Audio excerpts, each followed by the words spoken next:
Chapter 2064. In fact, it had only been half a month since Noah left Hastia's clan. Still, as a clan that was directly related to Noah, Hastia's clan would certainly be the center of attention even if they weren't caught in the abyss of trouble during the period when Noah committed the taboo of deicide. In that case, Hastia's clan's activities in the past half a month should have attracted a lot of attention. Who knew what would happen if they attracted so much attention? However, Noah and Loki had an agreement that he would help Hastia's clan in secret. Therefore, Loki should have paid attention to news about Hastia's clan. When Noah mentioned Hastia's family, the smile on Loki's face disappeared, and he started to grumble unwillingly. That Shorty's clan is doing well. No one is targeting them. Don't worry. I'm not worried. I just want to know the current situation of Hastia's clan, Noah said in an annoyed tone. Tell me. Don't just play dumb. Loki's tone began to become a little displeased. Nothing bad happened to Shorty's clan. Those gods know that you just came out to avoid trouble. It's not that you don't have any attachment to Hastia's clan, so no one is stupid enough to suddenly cause trouble for Shorty's clan. After saying that, Rocky continued. If you want to talk about what happened, then there is indeed one thing that caused a sensation among the gods. Oh! The level 1 adventurers of Loki's clan were all curious. What is it? Tiona was even more curious and couldn't wait to ask. Even your gods are shocked? What is it? It's that white-haired brat from Shorty's clan. I think he's called Belcrone? Loki curled his lips. After you started the expedition, Shorty updated the level record of her clan members in the guild. That white-haired brat has leveled up and reached LV, too. Hearing this, everyone looked at each other in dismay. Looking at the crowd, Rocky snorted. You must think that there's nothing sensational about upgrading to LV, too, right? Everyone nodded in agreement. To this, Rocky said so. Of course, there's nothing sensational about being promoted to LV, too, but what if the white-haired little devil received God's grace only a month ago? 1 month. Everyone was surprised. Wait, Loki. Finn frowned. You're saying that Belcrone only took a month to promote from LV 1 to LV 2? That's right. Loki narrowed his eyes. Now, do you understand why this matter has caused such a sensation? The reason was simple. In current history, the fastest record for promotion from LV 1 to LV 2 was 1 year. This record was a miracle created by AIC. But now, Bale had broken this record. Compared with AIC, who took a year to upgrade to LV 2, Bale's time to upgrade to LV 2 was almost 12 times shorter. Promoted from LV 1 to LV 2 in a month and became a level 3 adventurer? How could such a thing not cause a sensation? Are you serious? Gareth said in surprise. Can he be promoted to LV 2 in a month? It can't be wrong. Loki said very unhappily. Those meddlesome gods have investigated and determined that Belcrone only entered Eulalia more than a month ago, and at that time, he had not received any grace. He visited many clans, hoping to join them, but he was rejected. In the end, Shorty took advantage of him. Since even the meddlesome gods have intervened in the investigation, it should be right. Riveria put down the cutlery in her hand and frowned. I didn't expect AIC's record to be broken like this. I didn't expect it either. Tioni also seemed to be a little surprised. The last time when the little brother brought him into the middle level to accumulate experience, we had no idea that he had just received the grace for a month. Yes. Tioni turned her head and looked at AIC. AIC thinks so too, right? AIC nodded, but her expression did not change much, as if she did not care that her record was broken at all. Because AIC knew who gave her record to be broken. Thinking of this, AIC turned her head and looked in the direction of Noah. The rest of the people were also silent and looked at Noah without saying a word. Under the gaze of everyone present, Noah said with an innocent face, "Why are you looking at me like this?" Seeing Noah there pretending to be innocent, everyone was speechless. You can understand if you think about it, right? Leafia couldn't help but mutter. If it weren't for Mr. Noah, that new adventurer named Belcrone wouldn't have been able to rise to LV 2 so quickly. That's right. Loki swung his arm. Even my beautiful AIC used it for a year. How could that kid from God knows where break this record? Then you've underestimated Belle. Noah said indifferently. Although that child is still a little immature, he has great potential. In your words, the possibility of Bale is very high. All I did was give him a push. Even without me, it wouldn't take long for him to level up and break AIC's record. It wouldn't be strange for him to do so. After all, in the month when Noah left this world, Belle, from a newcomer who had just received the grace, had raised his ability value by several stages and almost reached the A stage of the all ability value. This proved that Belle was also very talented. Of course, the reason why he grew so fast was mainly because of Belle's early maturity skill. It was because of the early maturity skill that accelerated Belle's growth, and Belle could improve so quickly. Noah really just gave Belle a push. Even without Noah, Belle believed that it wouldn't take long for him to level up. In this regard, Loki and the others who didn't know Belle had a face full of doubts. Even AIC tilted her head thoughtfully. Well, it's fine if you don't believe me. Time will prove everything. Noah spread his hands. Don't be too surprised. Look at me, wasn't I just a newcomer who had just received the grace a few months ago? Compared to you? Only a fool would do that. Seeing everyone rolling their eyes in unison, Noah touched his nose bitterly and continued to ask. Besides Belle, is there anything else? It's not a big deal. Loki said perfunctorily with some disinterest. In addition to the white-haired brat leveling up, a newcomer joined Shorty's clan. It seems that it was because of you that the original member of Ista's clan was disbanded. But she's just a LV1 rookie. Her race is very interesting, a very rare foxman, and she's very cute. Damn it, why would such a cute girl want to join Shorty's clan? Obviously, Loki didn't know that Chun-Ji had an extremely illegal magic. However, Ista's clan was only disbanded, not disappeared. Many battle whores knew about Chun-Ji's magic, so this secret shouldn't be hidden.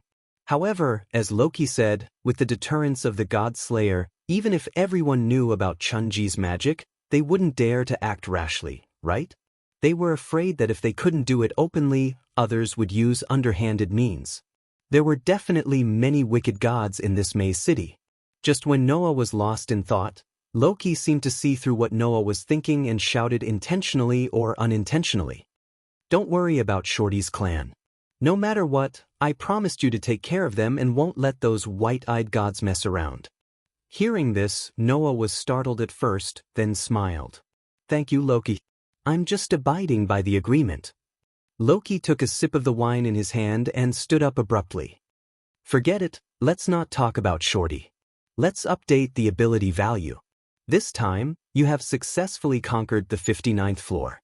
You must have gotten a lot of experience points. Maybe you can level up. Hurry up and update the ability value so that I can fight in front of Shorty. Hearing Loki's words, everyone smiled bitterly, but they were also looking forward to it. Can they level up? Chapter 2065. Loki's Base Camp, Central Tower. In front of Loki's room, the members who came back from the expedition were lined up in a long line, chattering. The members who had not updated their ability value were all lined up in an orderly manner. Ace, Tiona, Tiny, and Leafia, who had updated their ability value, gathered at the side and were also in a heated discussion. Noah came out of Loki's room with a piece of parchment in his hand, proving that he had updated his ability value. Seeing this, Tiona and Tiny greeted each other. Little brother, over here. Come over here. Noah shook his head with a smile, but he did not stop. While letting the next member enter Loki's room to update his ability value, he went to the circle of girls. How is it? Noah asked. The result is okay, right? The girls did not answer, but handed the parchment to Noah at the same time. Noah glanced at it. Tiona Zili Uti LV. 5 strength, A, 889, A, 899, durability, A, 867, A, 875, dexterity, B, 778, B, 783, dexterity, A, 801, A, 816, magic, I, 0, punching, G diving, G. Abnormality resistance, H. Breaking, I skills. Berserk brings chaos, increases attack power according to the degree of injury. The big fight increases all around when near death. Tiny Zilli Uti LV. 5 strength, A, 824, A, 833, durability, B, 769, B, 777, dexterity, B, 781, B, 794, dexterity, B, 785, B, 799, magic, G, 207, G, 210, punching, G diving, G abnormality resistance, H dexterity, I magic. Gemengard binding magic has a certain probability to forcibly stop the target. Success rate is affected by the amount of magic. Skills, anger begets chaos, increase attack power according to the degree of injury. Increase the effect according to the degree of anger. Great counterattack, greatly increase strength when near death. Rafia Veridzelvi. 3 power, I 84, I 88, durability, H 121, H 124, agility, G 207, G 211, agility, G 252, G 255, magic power, B 723, A 801, magic conductor, H anomaly resistance, I magic, spiritual bow of light arrow, single shot magic, automatically track the target. Volley of javelins, E attack magic. Flame attribute. Circle of fairies summoning magic can activate magic that is restricted to the elven race. Prerequisites, you must fully grasp the target's magic effect and chant. Summoning magic will consume a corresponding amount of spiritual energy. Looking at the ability values of Tiona, Tiny, and Leafia, Noah inwardly exclaimed, as expected.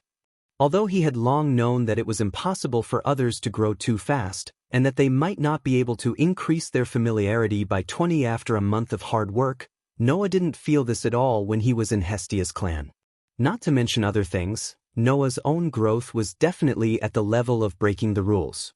Bale's growth was also abnormal because of his early maturation skill. Only Lily's growth was too slow, so she became a professional support. In other words, before this, Noah had never had a comparison and didn't know how difficult it was for other adventurers to grow.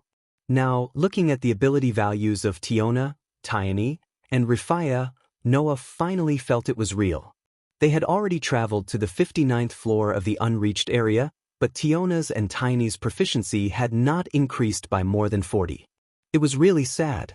Because Rafia was a magic shooter, it was normal for her to increase less in the other 4 attributes.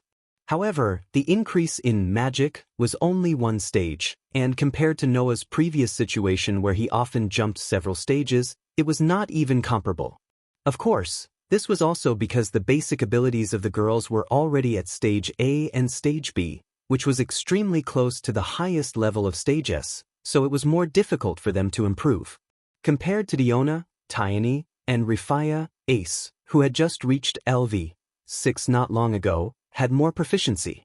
Ace Wallenstein LV 6 strength, I 30, I 53, durability, I 39, I 48, dexterity, I 58, I 86, agility, I 57, I 92, magic power, I 45, H 159, hunter, G abnormal resistance, G swordsman, H healing, I magic frowny face wind spirit rush, additional magic. Wind attribute. Chant, awaken. The overall proficiency of all ability attributes increased by more than 200. This was already considered a very high growth. Perhaps it was because AIC had single-handedly blocked the Filthy Fairy's super long chant and successfully used crush magic, which gave AIC a lot of experience points. After all, the level of the Filthy Fairy was at least LV 7 or even higher. In terms of EXP, it must be very high for her to block the super magic of an enemy of that level alone. It's not so easy to reach LV 6. Tiona said with some frustration. I still want to catch up with Ace this time.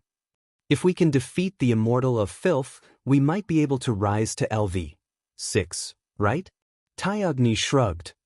Unfortunately, that filthy fairy was defeated by little brother in one move.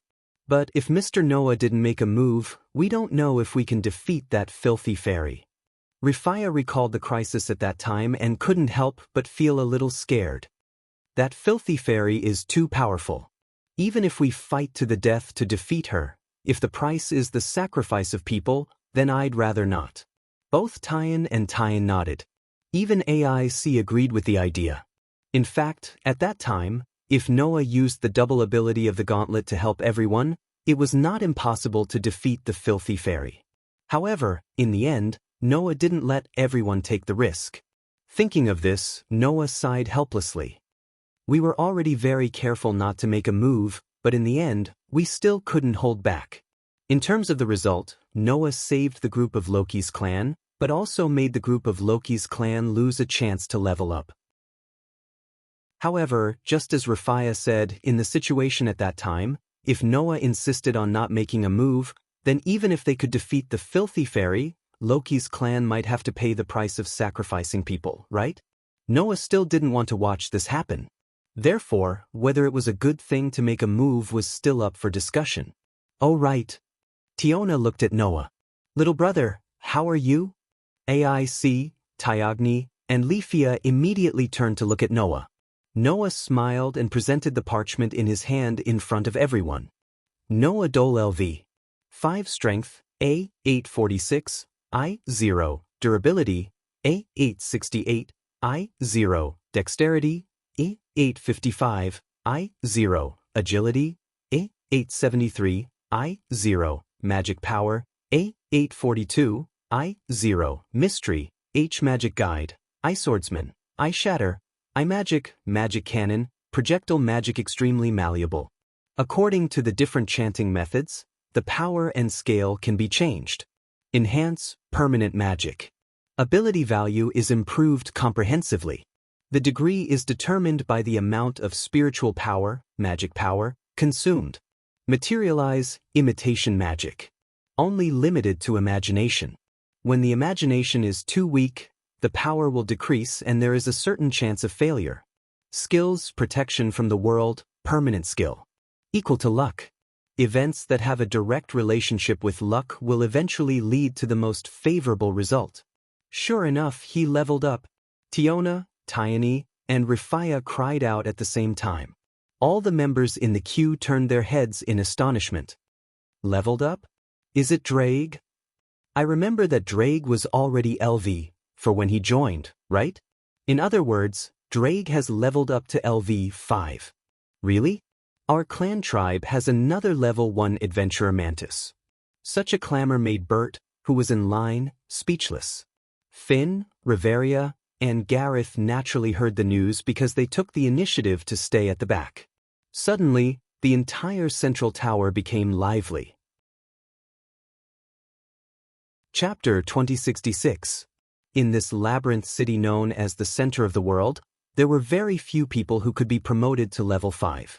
Thinking about Apollo's family, which was known as the backbone of Eulalia's backbone, their leader was only LV 3. Think about Ista's clan, which was one of the most powerful clans in Eulalia, but the leader was only level 5.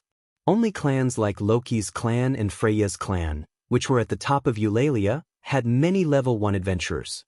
However, even Loki's clan and Freya's clan did not have more than 10 level 1 adventurers in their clans. One could only imagine how important a level 1 adventurer was to a powerful family. Although Noah was just a newcomer, the group members were very happy that a member of their clan had become a level 1 adventurer. In this way, our clan's level 1 adventurers will not be less than Freya's clan. But Freya's clan has the valiant Otto. What are you afraid of? Our clan also has the leader, deputy leader, and Sir Gareth.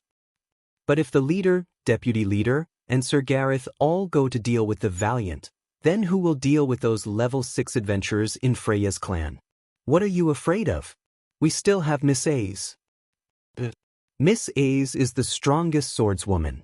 When she was level 5, she was much stronger than other level 5 adventurers. Now that she has reached level 6, it's more than enough to deal with 1 or 2 level 6 adventurers. I still think it's a little dangerous. All the members of Loki's clan thus lined up and discussed animatedly. In this regard, Finn, Riveria, and Gareth looked at each other. Sure enough, Gareth said with a sigh.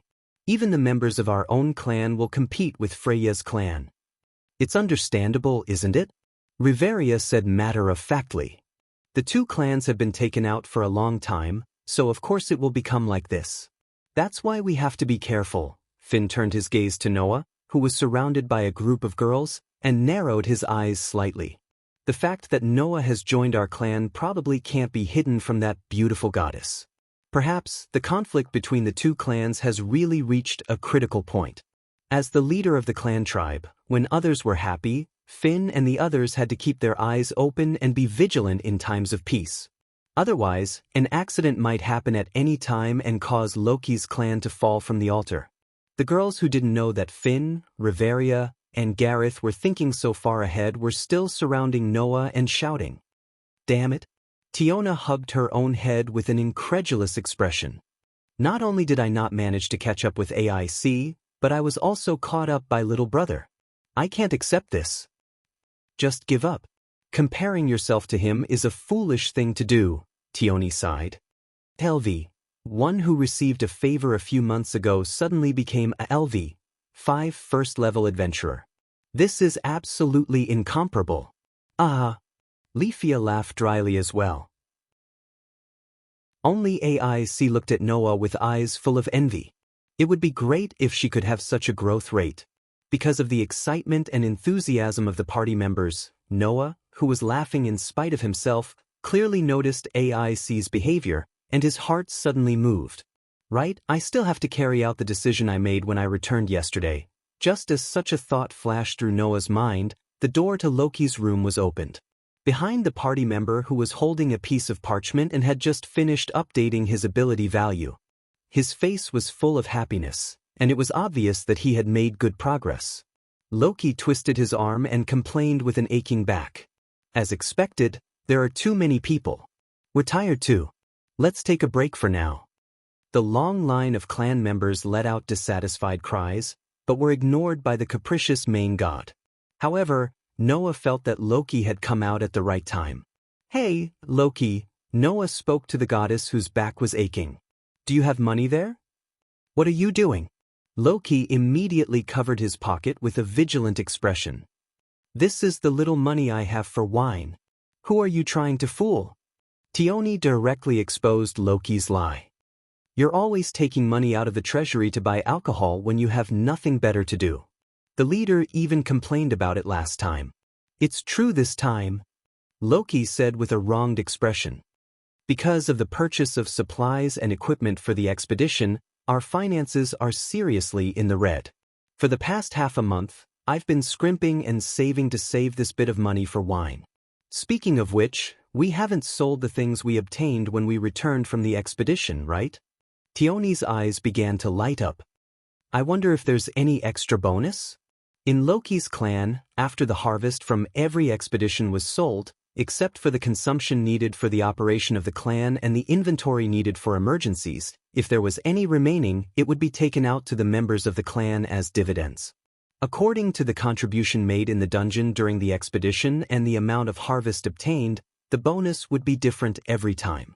And these bonuses were the main pocket money of the members of Loki's clan. This money was needed to pay for personal equipment, and other expenses. Of course, the necessary expenses during the expedition were provided by the clan tribe.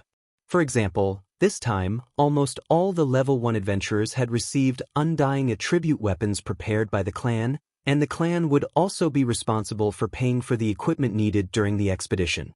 Of course, if there was no surplus after deducting the clan's operation expenses, or if there was too little left, then the bonus would naturally be gone. This time, Mr. Noah's gift card provided a lot of convenience, so we didn't have to worry about not being able to bring back the spoils. And we also successfully conquered the 59th floor, so there's a lot to be gained. Rifia seemed to be looking forward to it. There should be a bonus, right? There is. Gareth walked over and directly announced. Although there are no statistics, and our expedition this time has caused a serious deficit in the clan, but even if we deduct this part, we still have a lot to gain. I did a rough calculation. After deducting the necessary expenses, even the basic members can get about a few 100,000 Varus. Revelia also gave an excellent piece of news. As for us who were chosen to be part of the expedition team, according to individual contribution, Rafia, who has the lowest score, can get a bonus of 10 million Varus. That much? Rafia was shocked. Then who has the highest score? Tiona quickly asked. How much did they get? The highest score is Drager and Ace, Finn said. Although Drager wasn't very active during the expedition, he saved Rafia and killed the cannon dragon on the 58th floor with Ace, which relieved a lot of the team's burden. He also killed the most threatening fairy of filth and enhanced our strength, so his contribution was the highest. Ace also helped us block the deadly super long chant spell and killed the most monsters along the way. With that, Finn gave a figure. Based on rough estimation, Drager and Ace will get a bonus of nearly 100 million Varus. Close to 100 million? Everyone present exclaimed in surprise. Even AIC widened her eyes in disbelief. No way? That's enough to buy the Tier 1 equipment of Hephaestus clan. Loki exclaimed. Drager, AIC, you have to treat us this time. We'll talk about that after we get the bonus. Noah was unmoved and extended his hand to Loki. Lend me the money you have, and I'll return you double the bonus later. You said it. Loki immediately removed his vigilance and quickly took out his money pouch and stuffed it into Noah's hand.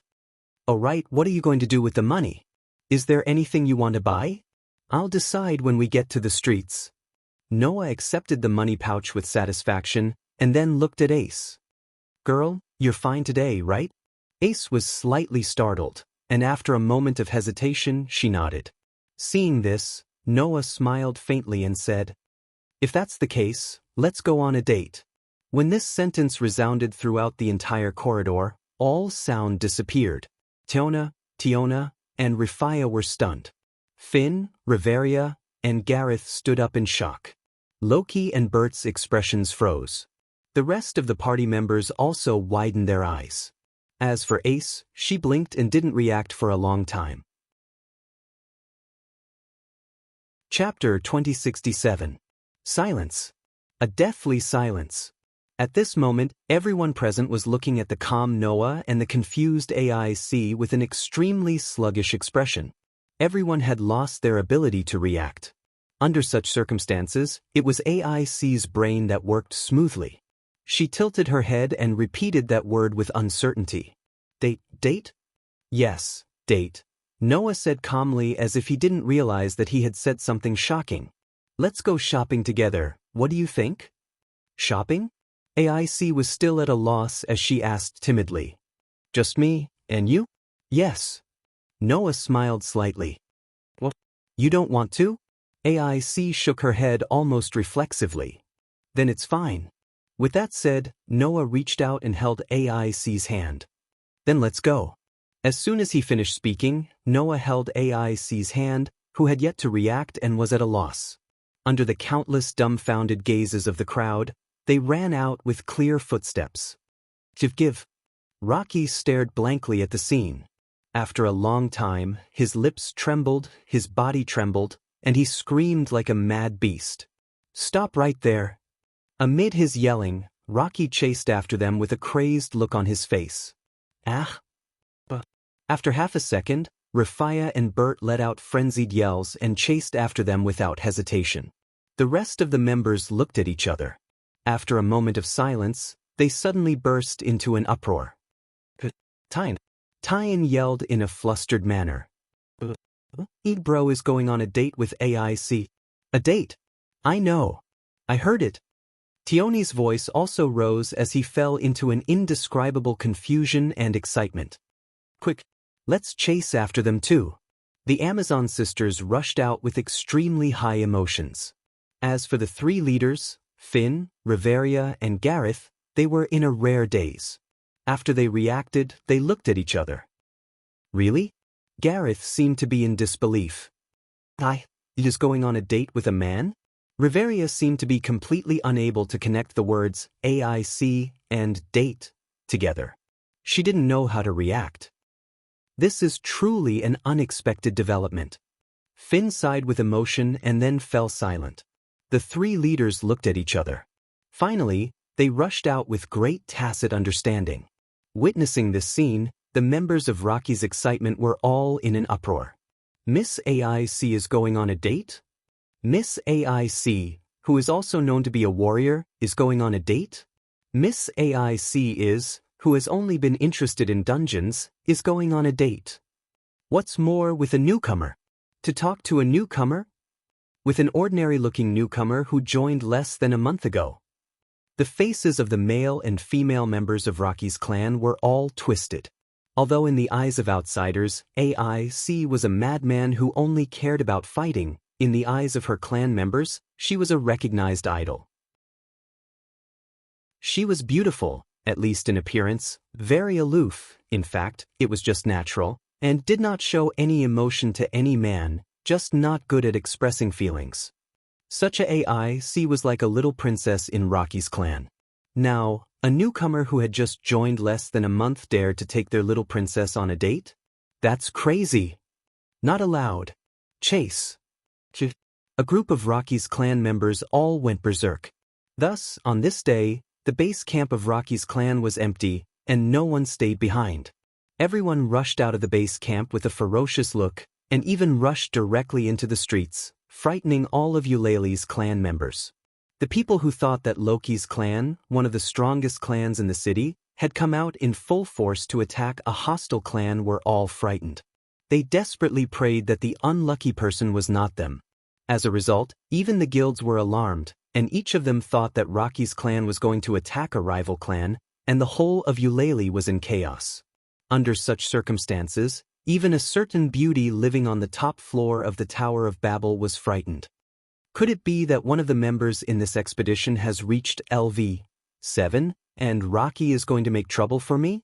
In fact, it was not only Freya who thought so, but even Otto thought so too. Otto went straight back to Freya's clan base, and gathered all the level 1 adventurers to stay in the base, ready to fight Rocky's clan at any time. But who would have thought that?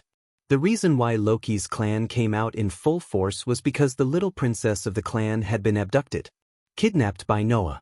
If Freya knew about this, she would probably turn around and attack Rocky's clan instead.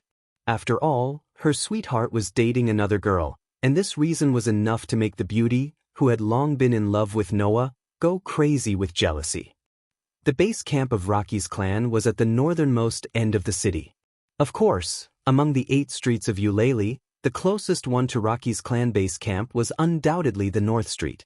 This street was different from the Northwest Street, where the guilds were located and often full of adventurers, so it was called the Adventurer Street. It was mainly a commercial street. Because it was also relatively close to the guilds, many related members of the guilds also lived here. In this area of the North Street, the clothing industry was quite famous. Because of the great difference in the value of clothing between the races, the clothing industry was quite popular in a city like Eulalie, which was called the center of the world. For example, the dwarfs, even if they were adults, because of their small size, their clothing could not be too big. For example, the dwarfs, although short, were broad and strong. In the human world, there was no suitable clothing at all without special customization. The elves preferred conservative clothing that was pure and did not expose too much skin. The Amazon was more open and naturally liked to expose a little. Because of the physical characteristics of the orcs, such as the part of the tail that needed to be exposed through pants and skirts, they also needed corresponding clothing. Coupled with the different customs and concepts between the races, the demand for clothing could not be said to be small. In view of this, the clothing industry naturally became popular. In the North Street, which was equivalent to a commercial street, the most shops were clothing stores that sold clothing. A large number of clothing stores were located at both ends of the North Street. On the road, although there were adventurers among the pedestrians coming and going, most of them had taken off their weapons and were leisurely strolling through the commercial street. Under such circumstances, Noah and AIC appeared. Isn't that the swordswoman? Who is the man next to her? They are holding hands. Is the swordswoman finally being seduced by someone? What does seduction mean? Who knows? Those gods often say that a woman was seduced by a man. It should be referring to the relationship between a man and a woman, right? I see. The surrounding pedestrians began to whisper to each other. For the strongest female swordsman in Eulalia, no one did not know her. Therefore, when AIC entered the North Street, she immediately attracted everyone's attention. Under the gaze of so many people, AIC seemed to be looking for a sense of security and involuntarily reached for her waist. However, the sword that was usually worn there was not brought out at all, so AIC touched nothing. Without the sword, AIC's combat power decreased by at least 70%. This made AIC's expression become a little weak, and she stuttered to open her mouth. Where are we going? Hearing AIC's words, Noah finally stopped for the first time. Turning his head, looking at AIC, Noah began to size her up. Her skin was as smooth as jade. Her figure was slim and slender. She wore a blue and white dress, but the back was boldly open and exposed to the air. Looking at AIC, Noah suddenly asked, "How long have you been wearing this set of clothes?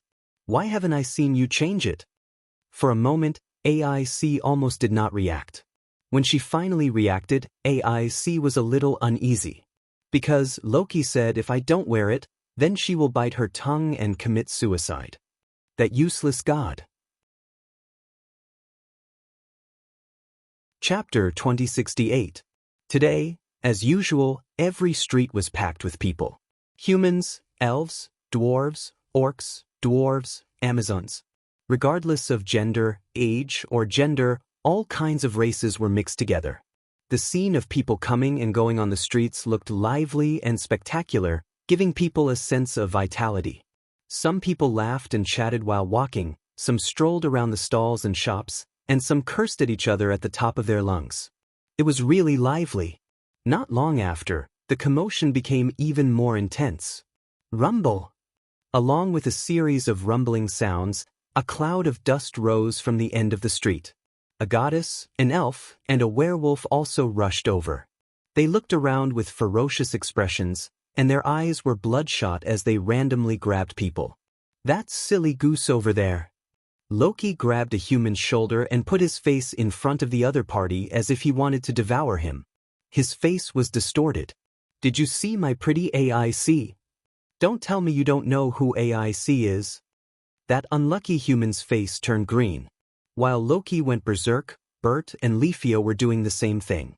Bert grabbed a beastman by the collar and roared at him. Leafia had also changed from her usual meek, weak, and easily nervous appearance. She questioned a dwarf with a ghostly expression. The pedestrians were frightened by this scene and panicked. They ran away and closed the doors. Even the children were scared to tears. It was as if a monster had passed through the city, leaving people speechless. Finn, Riveria, Gareth, Tiona, and the others who had caught up from behind were shocked when they saw this scene. They hurriedly stepped forward and stopped the overgod and his companions from going berserk. "Loki!" "Finn, calm down." Riveria, "Really, what are you doing?" Gareth, "Making a ruckus on the street, the guild will be alerted." Tiona, "Don't give us trouble." Tiny, in a flurry, Finn and Gareth restrained Loki, Tiona and Tiny restrained Bert as usual, and even Riveria restrained Leafia and reprimanded her loudly. "Let me go." Finn, "Gareth." Rocky didn't settle down at all. Like a mischievous brat, he kicked his legs. "Let me go find AIC. I want to save my AIC. Let go of me too. Stupid Amazon." Bert struggled. "Who will let that bastard succeed?" "Lady Riveria. I beg you to let me go." Rifia cried out. "I have to bring Miss A's back." Seeing Loki, Bert, and Rifia being provoked to such an extent, Finn and the others were speechless and had a headache. The same scene played out on the entire street. Some of the members of Loki's clan went berserk like Loki and the others. Some of the members of Loki's clan still retained a bit of rationality and hurriedly stepped forward to stop them. Suddenly, the entire street became chaotic because of the Loki clan's people. It was so noisy that the surrounding pedestrians looked at each other. What kind of show was going on this time? On the contrary, the male gods and goddesses who had heard the news and ran over to watch the show hid in the dark and discussed. Does Loki have rabies? You don't say, it really does look like it. The question is, can we, gods, get rabies? It's hard to say. Loki was a little abnormal to begin with. He had this tendency when he was in the heavens, right? In other words, even the children in Loki's clan have been infected with rabies. How pitiful! The gods who pursued entertainment were always looking for fun. They took this opportunity to express their nature of gloating incisively and vividly. In this regard, Loki really seemed to have rabies. He gritted his teeth and roared at the male gods and goddesses who were hiding. Get out of here! Oh my God! The group of gods was frightened just like that. It was unknown whether they were faking fear or excitement. They scattered and hid again. As for Loki, the anger in his heart was burning more and more fiercely. He ordered everyone in the most rude and unreasonable manner so far. All of you, go and find them. Even if you have to turn the whole of Eulalia upside down, you must find them. Yes. More than half of the clan members answered without hesitation. That's the end. The remaining half of the clan members hugged their heads and groaned bitterly. Meanwhile, Finn, Riveria, Gareth, Tiona, and Tiona all smiled bitterly. I say, Loki, why did you disturb them? Tiona said with some dissatisfaction. Because of some things during the expedition, AIC's mood wasn't very good. Isn't it good to let the little brother take her out for a walk? That's right. Tioni defended AIC. It's not like we're going to the buried city. Even if we go to the buried city, the little brother will be there. No matter how deep we go, AIC will be fine, right? However, the Amazon sisters' persuasion had the opposite effect. That's why it's dangerous. Loki yelled loudly. He actually took advantage of AIC's bad mood to raise her favorability. How can I just stand by and watch? That's right. Leafia uncharacteristically retorted the group of Level 1 adventurers. Taking advantage of her is too despicable. Anyway, let go of him. Bert yelled angrily. This time, I'll definitely kick that bastard to death. Everyone was speechless when they saw that Loki, Leafia, and Bert had not calmed down at all and were instead getting more and more agitated. It's not that I don't understand your feelings, but I feel that even if you ruin AIC's date, it'll be futile. Finn narrowed his eyes. Anyway, AIC already has a good impression of that man, right? Why not take advantage of this opportunity to let AIC enjoy things outside of the buried city? I feel the same way, Gareth agreed. Even the mother, Riveria, didn't say anything. Don't stir up trouble. Who's the mother? Riveria frowned, but the corners of her mouth relaxed. However, if we leave AIC alone, that child will unknowingly enter the buried city and act rashly. Rather than that, it's better to let Noah get along with her. Perhaps AIC can really change. The words of the three leaders were not without reason. Unfortunately, Loki was no longer listening to them. Even if there's going to be a change, I'll be the one to change AIC. Loki made a big fuss.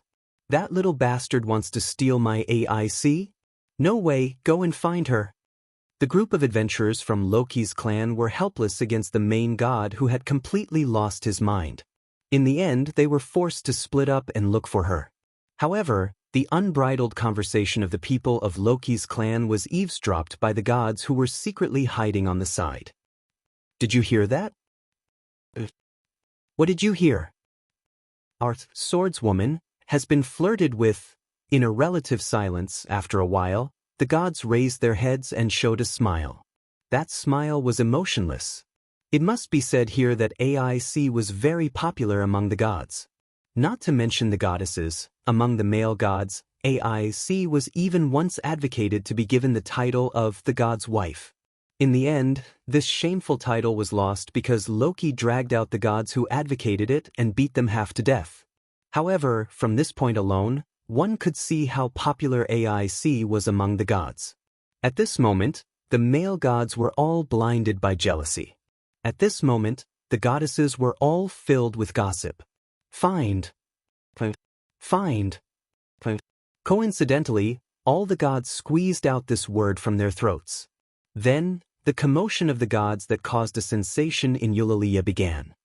Noah, who did not know that his actions had caused an uproar in Eulalia, was at this moment in a women's clothing store, looking at the women's clothing around him while waiting for something. Not long after, a somewhat awkward voice sounded. "I'm done changing." Hearing this, Noah almost subconsciously looked over, and immediately his eyes lit up. Chapter 2069. It was only at this moment that Noah understood why AIC was treated like a little princess in Loki's family. It wasn't because AIC was of noble birth, nor was it because Loki doted on AIC. It was because AIC's condition was too good.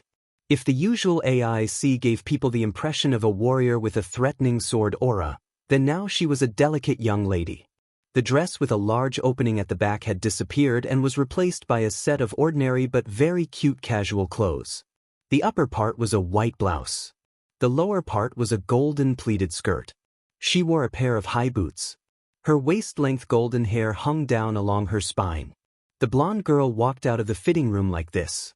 Her face was slightly red and awkward, as if she was not used to her current outfit. At first glance, she looked like a young lady who had just walked out of her boudoir and was ignorant of the world. She only changed her clothes and did not even dress up, but the feeling AIC gave people had completely changed. Oh, Noah looked around AIC curiously, sizing her up and praising her. Not bad. Is it? AIC still seemed to be a little uncomfortable and looked embarrassed. I don't suit this kind of outfit. Who said so? I said it's very suitable. Noah immediately retorted and took a red handbag from the shelf at the side and hung it on one of AIC's shoulders. Moreover, this is more suitable. It was indeed more suitable. The young lady who used to only wear a sword on her waist was now wearing a small bag with a long strap on one shoulder. Her temperament had completely changed. Now, even if he told those who did not know the swordswoman that AIC was not an adventurer, but a weak young lady who needed protection, no one would doubt it. Very good, this is it.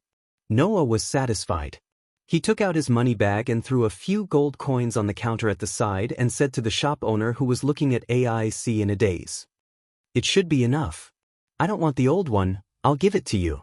Hang it in the shop and tell the customers that it was worn by the swordswoman, and your shop will become famous. After saying that, Noah held AIC's hand and walked out of the shop. AIC didn't react at all. When Noah and AIC walked out of the shop, before they could say a word, a person on the street in front of them shouted. Found it. The voice was abrupt and sharp, causing the surrounding gazes to gather on Noah and AIC who walked out of the shop. The two of them were immediately startled. They raised their heads and looked towards the source of the voice. Then they jumped in fright. On the street in front of them was a group of murderous people. Found the swordswoman. That's the gigolo that the core gods were talking about, right? Charge. Get the swordswoman. The gods said, whoever gets the swordswoman will be rewarded with 1 million Varus. Oh. The group of people rushed over with red eyes, causing AIC to put her hand on her waist out of reflex. Of course, this time, he found nothing. At that moment, AIC was stunned. While AIC was stunned, Noah held AIC's hand and ran without hesitation. Seeing this, the crowd that was charging over started shouting again. They ran away. Chase after them. Although these people were not members of Loki's clan, they were all people who were willfully sent out by the red-eyed gods to search for Noah and AIC's traces. Therefore, among these people, there were members of almost every clan and they all chased after them excitedly. From the looks of it, in order to find Noah and AIC, the gods had put in a lot of effort. At this moment, AIC, who was being held by Noah, finally reacted. She kept up with them without blushing and panting, and spoke in surprise. What happened? Who knows? Noah did not turn his head and continued to run forward. Although I don't know what happened, but it must have something to do with Loki that caused this to happen. This sentence was inexplicably persuasive. At least, AIC believed it immediately. Then, AIC did not understand and said as she ran, "Why do we have to run?" "Because I have a place I want to bring you to." Noah said this and then turned his head. He did not slow down, but there was a faint smile on his face. "I remember when I first came to our alley, I accidentally fell into the bathing place of the goddesses. As a result, I was chased all over the streets, including you. This time, accompany me to experience the feeling of being chased." Upon hearing this, AIC could not help but recall the incident at that time. At that time, AIC was still the swordswoman who only had battle in her eyes. Other than the desire to become stronger, there was nothing else in her heart. But because of that, when she first met Noah, perhaps AIC was attracted to Noah. Because Noah was very powerful. A nameless person who had never even heard of, let alone seen, suddenly barged into AIC's life and fought with her. In the beginning, AIC did not take this matter to heart at all. She only followed the Overgod's order to catch the peeping Tom. However, in the face of Ave, who was known as the strongest swordswoman in Eulalia, not only did Noah display unimaginable strength, but Ave also got serious, unsheathed her sword, cast spells, and forced Ave to retreat in a domineering manner and escape without a trace. After that, when she met Noah again, Noah took out a mysterious method that surprised AIC. It was as if there was no limit to him, and he showed a powerful strength again and again. That strength deeply attracted AIC. However, when AIC only paid attention to Noah's strength, Noah showed his gentle side in some unexpected places. In order to tell AIC what the true meaning of power was, Noah lent the golden-haired girl the noble phantasm, allowing the girl to kill the LV. Sixth floor owner alone and advance to a higher realm. In order to fulfill AIC's wish, Noah did not hesitate to teach the precious crushing magic, so that AIC could obtain a more terrifying strength than the powerful magic from the fairy bloodline. Then, when AIC was frustrated because she could not master the crushing magic, Noah would touch her head. Then, when AIC was confused because of her bloodline, Noah would talk to her. Undoubtedly, they had only known each other for a few months, but this incredible man had occupied a place in the heart of the girl who only wanted to become stronger since she was young. And the reason why all of this started was because of the chase a few months ago. The encounter in the maze city with the underground city. So fast, indeed. Level 1 adventurer, that swordswoman, is fine, but why does that gigolo have such good leg strength and physical strength? Gradually, the voice of the pursuer behind him became weaker and weaker, and farther away. AIC could not hear those voices at all. She just looked at Noah, who was holding her hand and running in front of her, exposing his broad back to her. Her heart gradually became turbulent. She still remembered that before this, she had always been moving forward alone, and there had never been a person who led her like this. She still remembered that before this, she only held a cold weapon in her hand, and there had never been a person who led her like this. She still remembered that before this, what she saw was not a broad back, but the bodies of monsters and bloodstains. She still remembered. Undoubtedly, her heart was not as fragile as it was at this moment, so easy to beat very hard. Once, AIC also longed for heroes. Of course, as a real hero, AIC longed for her father the most. However, at that time, her father told the young AIC that, "I'm not your hero." Yes, her father was not her hero. "Because I already have your mother." Therefore, her father was her mother's hero. "As for your hero, he will appear in your world sooner or later." Grasping Noah's hand tightly, Ace murmured, "Don't worry. You are my hero?" Chapter 2070.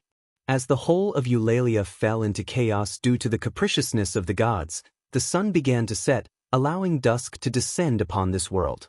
The city wall that surrounded the whole of Eulalia emitted a strong sense of presence, its shadow gradually elongating under the light of the setting sun, giving off a heavy feeling. Under such circumstances, Noah held AIC's hand and jogged all the way out of the alley, arriving at the huge city wall. Noah and AIC, who had been chased by almost all of Eulalia's minions and had been on the run for an entire day, did not have a single drop of sweat on their faces. "All right."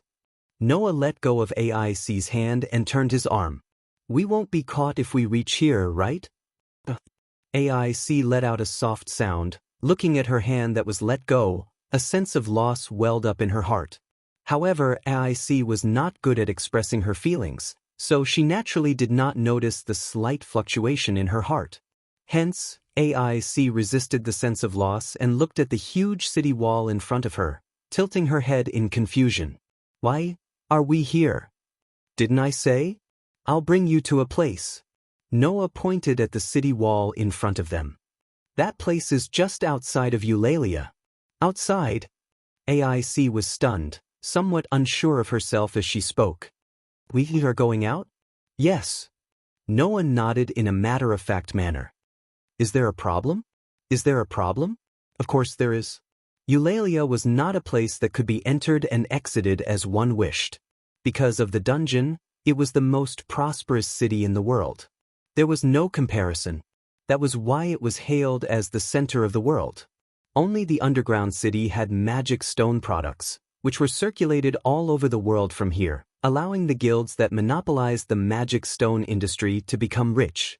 The endless monsters in the underground city could provide a large amount of experience points to the adventurers, causing the adventurers in Eulalia to have a higher level than other places. In the world, Eulalia was a city that stood at the peak of the world. Because of this, it was very difficult for the adventurers and the main gods of the faction to leave this place. For example, if the adventurers who had trained in the dungeon were to leave Eulalia and become enemies with the dungeon, wouldn't Eulalia be raising a bunch of ingrates? Furthermore, only Eulalia could produce magic stone products. After the magic stone products were distributed to the entire world, the amount of wealth accumulated was simply unimaginable. In fact, many people had been drooling over this piece of fatty meat. In order to deal with the various existences from all over the world, Eulalia also needed to ensure that she had sufficient combat strength. Therefore, Eulalia was very strict with the management of people coming in and out. It would be fine if the person who wanted to leave the city was a normal person, but if it was a member of the clan tribe or even a lord god of the clan tribe who had received grace, there would be many procedures to go through. This was especially true for powerful spawns. They had to go through the guild's strict inspection and complicated procedures before they could leave. Otherwise, it would be impossible for him to leave Olai as he pleased. Of course, it was almost impossible for an existence like AIC to leave Olai without permission. After all, AIC was already a level 1 adventurer at LV6. In this world where the highest level was LV7, and there was only one level 1 adventurer in the entire Orally world, her combat power was definitely at the top.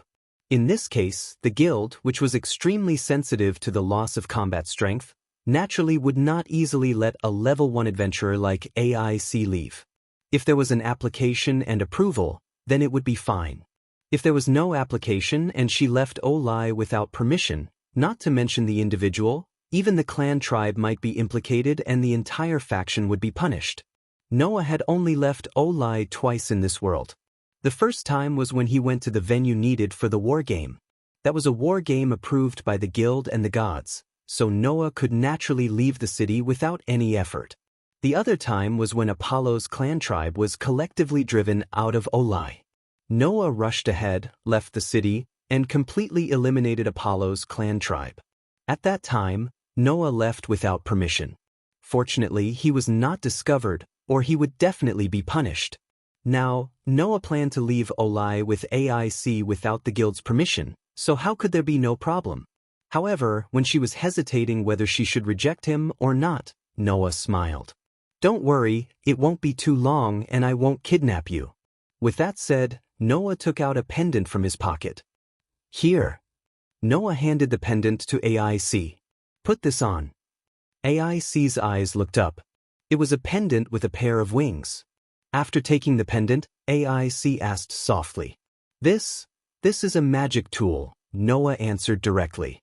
It contains magic that allows the wearer to fly. After you put it on, just silently say, "Fly," and it will be fine. This pendant, before Noah developed the means to fly on its own, was a tool that Noah relied on to fly at high altitudes. In the world of Fairy's Tale, during the great demon battle, Noah lent it to Gadgelu. After Gadgelu returned it to Noah, Noah kept it on the shelf without a chance to use it. Now Noah had a chance to take it out again. "Hurry up," Noah urged. "We have to go back before dark." Hearing this, AIC withdrew her curious gaze, nodded, put the necklace on her neck, and silently said, "Fly." The pendant worn on AIC's neck immediately emitted light.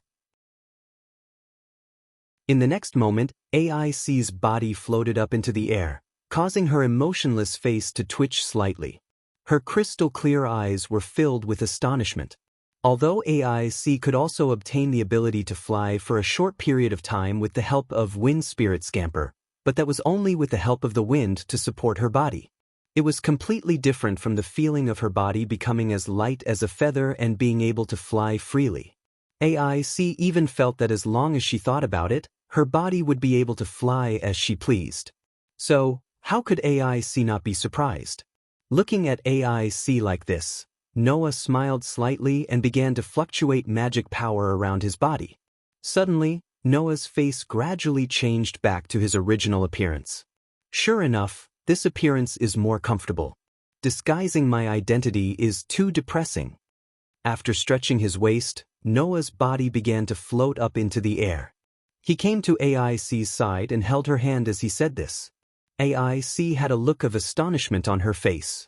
"Let's go." After saying this, Noah held AIC's hand and like a meteor, they soared into the sky and flew towards the horizon. The sun was setting in the west and the night wind was about to arrive. The temperature in the air was also starting to drop, causing the cold wind to undulate back and forth in the air. AIC's flying speed was not very fast due to the help of a magic tool. However, with Noah leading her, her speed was greatly increased. The cold wind hit AIC's beautiful face, causing her to close her eyes slightly. However, after a while, Noah stopped flying and together with AIC, floated in the air. In the next second, AIC heard it. "We're here." Hearing this, AIC subconsciously opened her eyes. However, just as she opened her eyes, the scene in front of her made AIC's eyes widen. Her eyes were filled with amazement. At this moment, what appeared in front of AIC was a boundless field of flowers. A huge field of flowers sat under a cliff, facing a vast forest. Almost all of the flowers in the field were sunflowers. Under the illumination of the setting sun, the sunflower field emitted a dazzling radiance. If one were to look down from the sky, the scene would be like the stars that adorn the earth. It was profound and beautiful. The cold wind blew through the field of flowers, causing the sunflowers to sway. It was a beautiful sight. This. AIC looked at Noah with extreme surprise. Meeting AIC's gaze, Noah's lips curled up. "I found this place by accident. I didn't think much of it until today when I wanted to bring you out to relax." After saying this, Noah looked at the field of flowers and asked, "Do you like it here?" AIC nodded without any hesitation. Seeing this, Noah smiled again. "Then let's dance." Chapter 2071. AIC didn't know how many times she was stunned. But AIC couldn't help but be stunned. Looking at the smiling Noah in front of her, AIC tilted her head. Her voice was full of surprise as if she was extremely suspicious of something. "Dance." "That's right." Noah shrugged. "I want you to spend today like a normal girl, and not as the swordswoman who only cares about fighting and becoming stronger. So, I thought of a lot of plans and finally thought of this place." Saying this, Noah looked at the vast flower field below and said, "Don't you think that dancing in this place is a wonderful thing for a girl?" AIC opened her mouth slightly, her heart was in a dilemma, but in the end, it all twisted into this sentence. "I don't know how to dance." In other words, AIC had never danced before. Noah wasn't surprised at all. "It's okay. Noah held AIC's hand. "Let me teach you."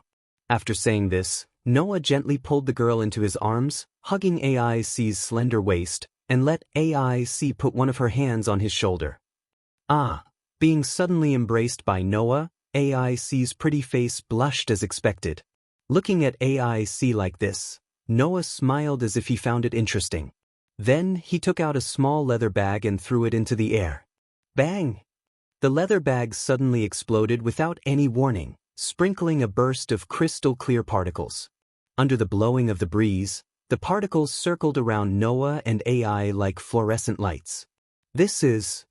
AIC blinked her eyes and said the true form of the crystal-clear particles. "Magic stones?" To be exact, it should be powder made from magic stones. Noah corrected her. "This kind of powder doesn't have much use. It's only used by adventurers in the dark underground. It can provide some light, so I'll make use of it and use it to set up the atmosphere." Of course, this wasn't enough. Noah took out a small box from his arms and gently opened it. The next moment, a beautiful piece of music was played from the box. AIC wasn't that surprised about the box that could play music, because it was a type of magic stone that could be used to record music, and after opening the box, it could be replayed. It was often used in banquets and balls. Loki used to fiddle with some of these magic stone products, but he didn't pay much attention to it. It was at that time that AIC knew about these magic stone products. Under AIC's gaze, Noah let go of the music box and let it fall to the ground. It was swallowed by the flower field below and disappeared without a trace. But because of this beautiful music, it was simply because of the beautiful flowers field, beautiful, and the surrounding dazzling powder, it was like a fairy in a dream. Soon after, a man and a woman, who were suspended above the flower field and surrounded by resplendent powder, began to dance. It was a light dance. It was not like the formal social dance at a ball, nor was it like the overly exaggerated dance. It was just a dance that spun along with the music. Rather than being as light as a butterfly, it was better to say that it was as free as a bird. If anyone had ever seen a bird playing in a forest, they would have realized that this dance gave off that feeling. Noah and AIC held each other's hands tightly, and under the contrast of the star-like light particles and the sunflower field, they danced as if they were in a dream. Perhaps it was because of this, AIC's body was not as stiff as a beginner's.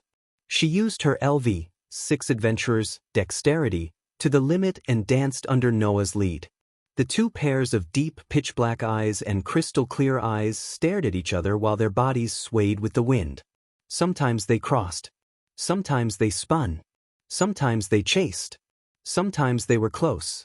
The scene of a man and a woman dancing lightly and gracefully to the beautiful music and beautiful environment was believed to be the only thing that anyone who saw it would have.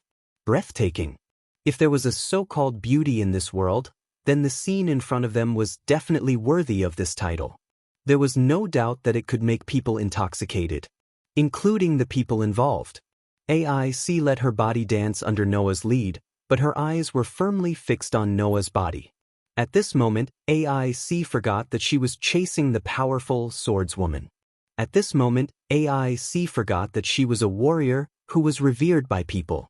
Of course, AIC even forgot that the person in front of her was a tyrant who could defeat tens of thousands of soldiers, and that he was a taboo god slayer. Then, what was filling Alice's mind when she had almost forgotten everything? She could feel the warmth of the pair of broad hands that were holding her hand. What occupied his field of vision was a face with a faint smile. The gentleness in the other party's eyes when he looked at her. And the warmth that flowed in her heart that she could not control no matter how hard she tried. These feelings made AIC feel as if she had returned to her childhood in a daze. At that time, her father would touch her head. At that time, her mother would smile at her. When her father and mother treated her like this, she would also forget everything and only remember the warmth that flowed in her heart. At that time, when faced with this warmth, what was her first reaction? When the memories of her childhood flooded her mind, the blonde girl's emotionless face finally changed. Then, a voice drilled into AIC's ears.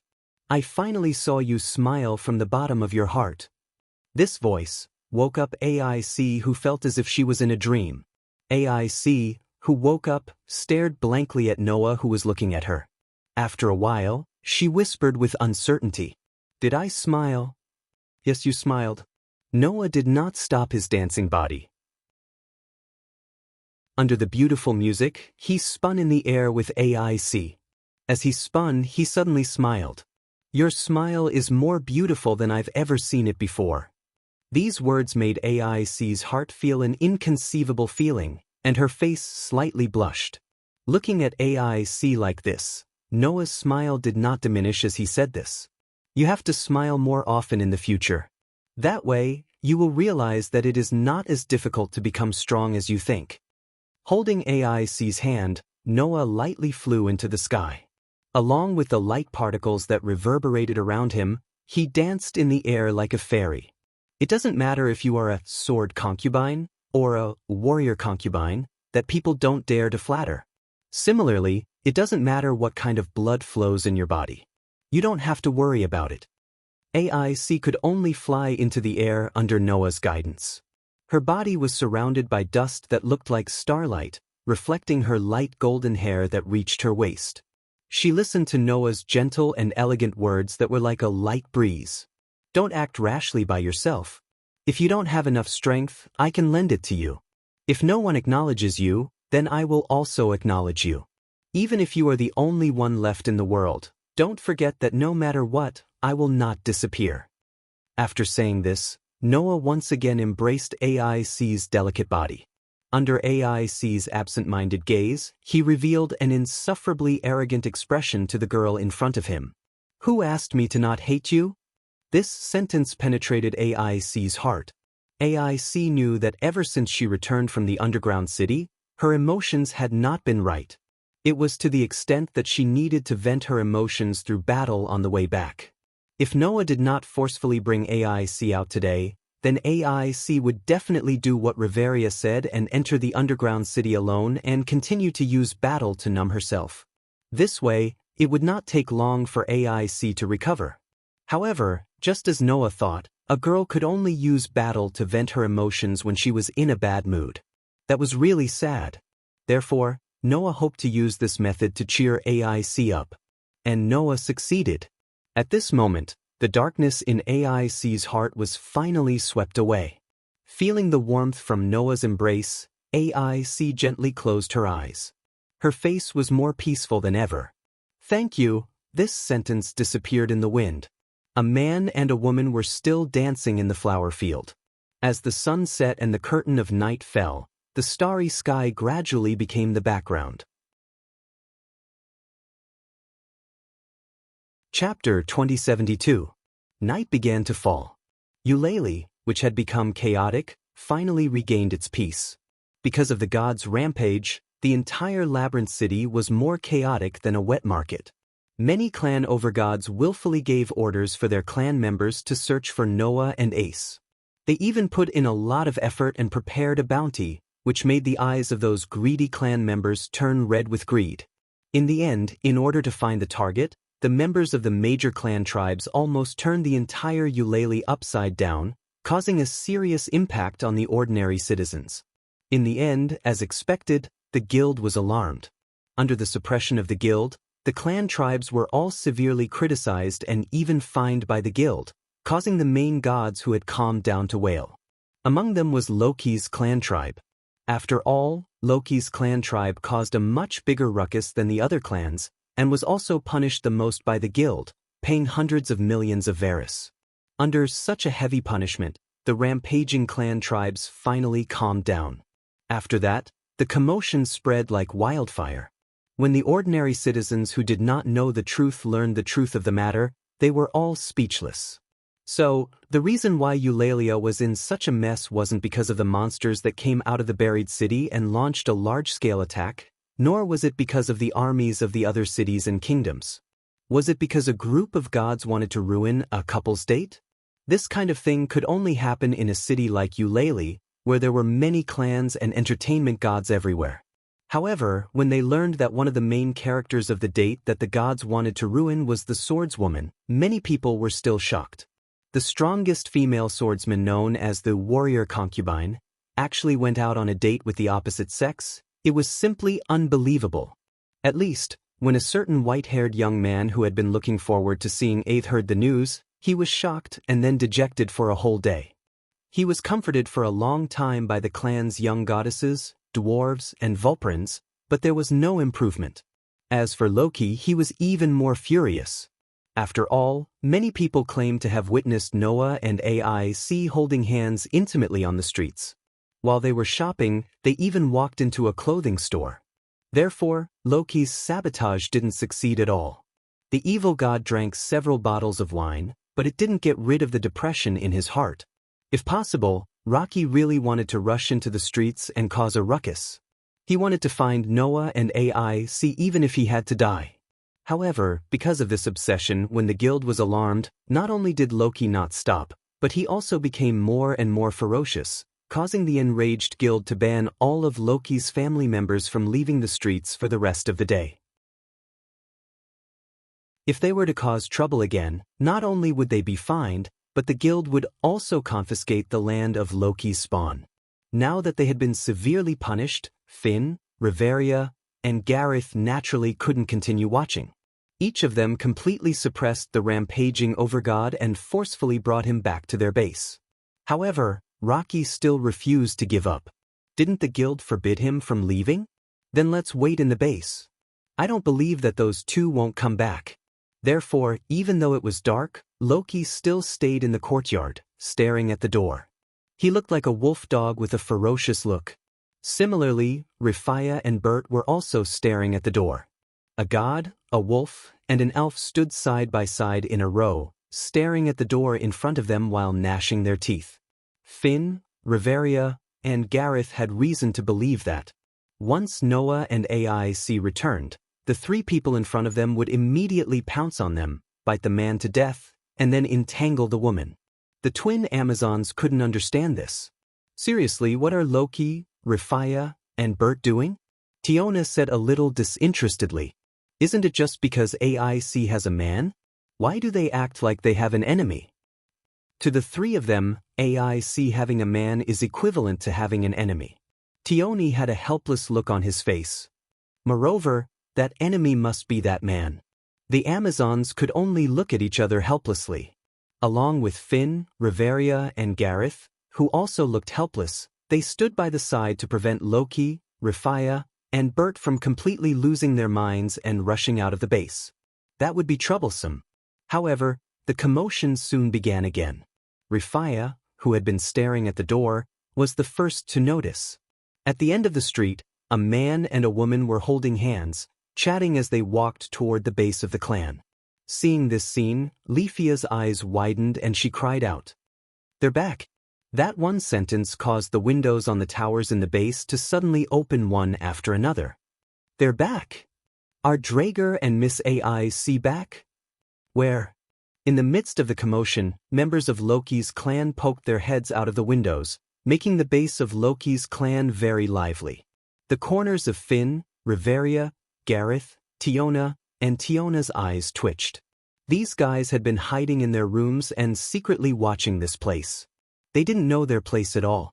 Therefore, everyone in Loki's clan saw the scene in front of them. It was the scene of Noah and AIC holding hands, chatting and laughing intimately as they walked over. Of course, AIC wasn't good at expressing her feelings. Although the two looked very close, they weren't chatting at all. However, the scene of them walking hand in hand still stimulated the nerves of many people. "Bastard!" Bert trembled all over. Even I haven't held AIC's hand. Loki and Rifaya were also trembling all over, looking like they were about to explode. When Noah and AIC finally returned to the gate of the base and walked into the courtyard, the three of them finally exploded. "Ah! Ah! Ah!" Loki, Bert, and Rifaya let out beast-like roars at the same time and pounced in the direction of Noah and AIC. Noah and AIC seemed to have only noticed the existence of the crowd now. Looking at Loki, Bert, and Rifaya pouncing like wolves and tigers, they were stunned on the spot. Don't even think about it. Just as Loki, Bert, and Rifaya were about to pounce on Noah and AIC, Tiona moved as well. The Amazon sisters leaped up with great tacit understanding, as if they were imprinted in a mirror.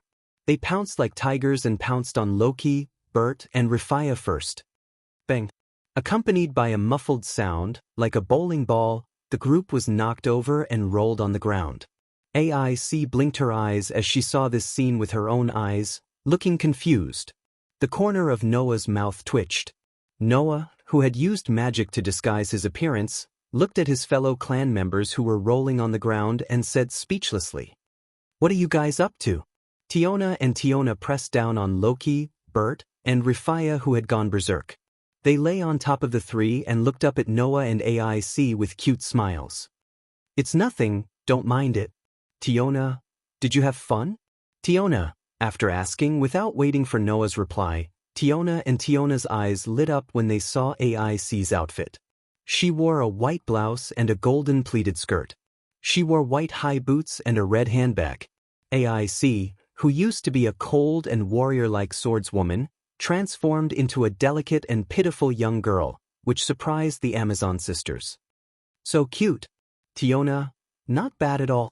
"Tiona." Under the Amazon sisters' exclamations, everyone present also noticed AIC's new look, and their eyes lit up. The outfit that changed her previous temperament even touched Loki's clan members who saw AIC as a little princess. "I didn't expect." Finn was surprised. AIC actually wore this kind of outfit. I was shocked too. Riveria's lips curled up slightly. "But it's not bad." "That's right." Gareth laughed out loud.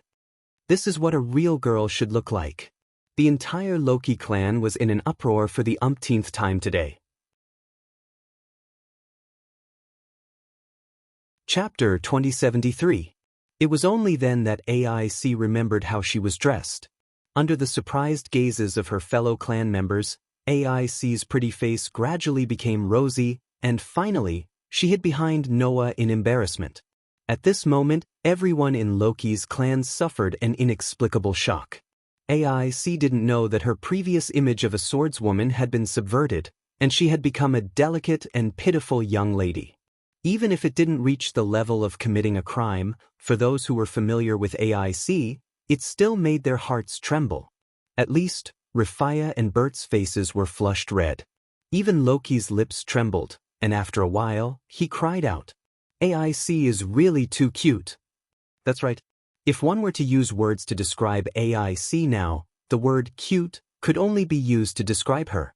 Therefore, everyone's eyes began to shine, which made AIC feel more and more ashamed. She shrank her body even smaller, trying to hide herself behind Noah. Looking at AIC like this, Noah could only laugh. He didn't expect this girl to be so lethal when she was embarrassed. However, Noah could feel that AIC's unstable emotions had calmed down a lot. This made Noah feel somewhat gratified. At least he didn't do so much for nothing. This gratification was immediately expressed on Noah's face. Looking at the gratified smile on Noah's face, and then looking at AIC, who shrank her body and hid behind Noah like a little bird, some people were speechless. "Ah, I don't care anymore." Loki didn't know where he got the strength from, but he fiercely broke free from the suppression of the two level 1 adventurers, Tyan and Tyan. He sprang up, and with a bang, he forcefully knocked Noah away. Then, Loki tightly grasped AIC's shoulder and shouted, "Since what's done can't be undone, it's useless to pursue it. But, AIC, you have to accompany me on a date tomorrow." While saying this, Loki held AIC's shoulder tightly and stared straight at her. He was panting heavily and his eyes were glowing with lust. He looked like a pervert. Faced with such an overgod, Aith shuddered and spoke almost instinctively. "No!" After saying that, AIC grabbed Rocky's hand and twisted it forcefully. Rocky's entire body was pinned to the ground. Bang! Goo! Muffled sounds and groans rang out at the same time. "Well done." Loki gave him a thumbs up with trembling hands, and then he kept his face on the ground. His hand dropped, and there was no movement. This scene caused the members of the Loki clan to shudder. Tiona and Tyogni murmured to each other. As expected of AIC, Even if she changes her image, it doesn't mean she'll become the soft girl Loki talked about. Not only Tiona and Tyogni, but the others also understood this point.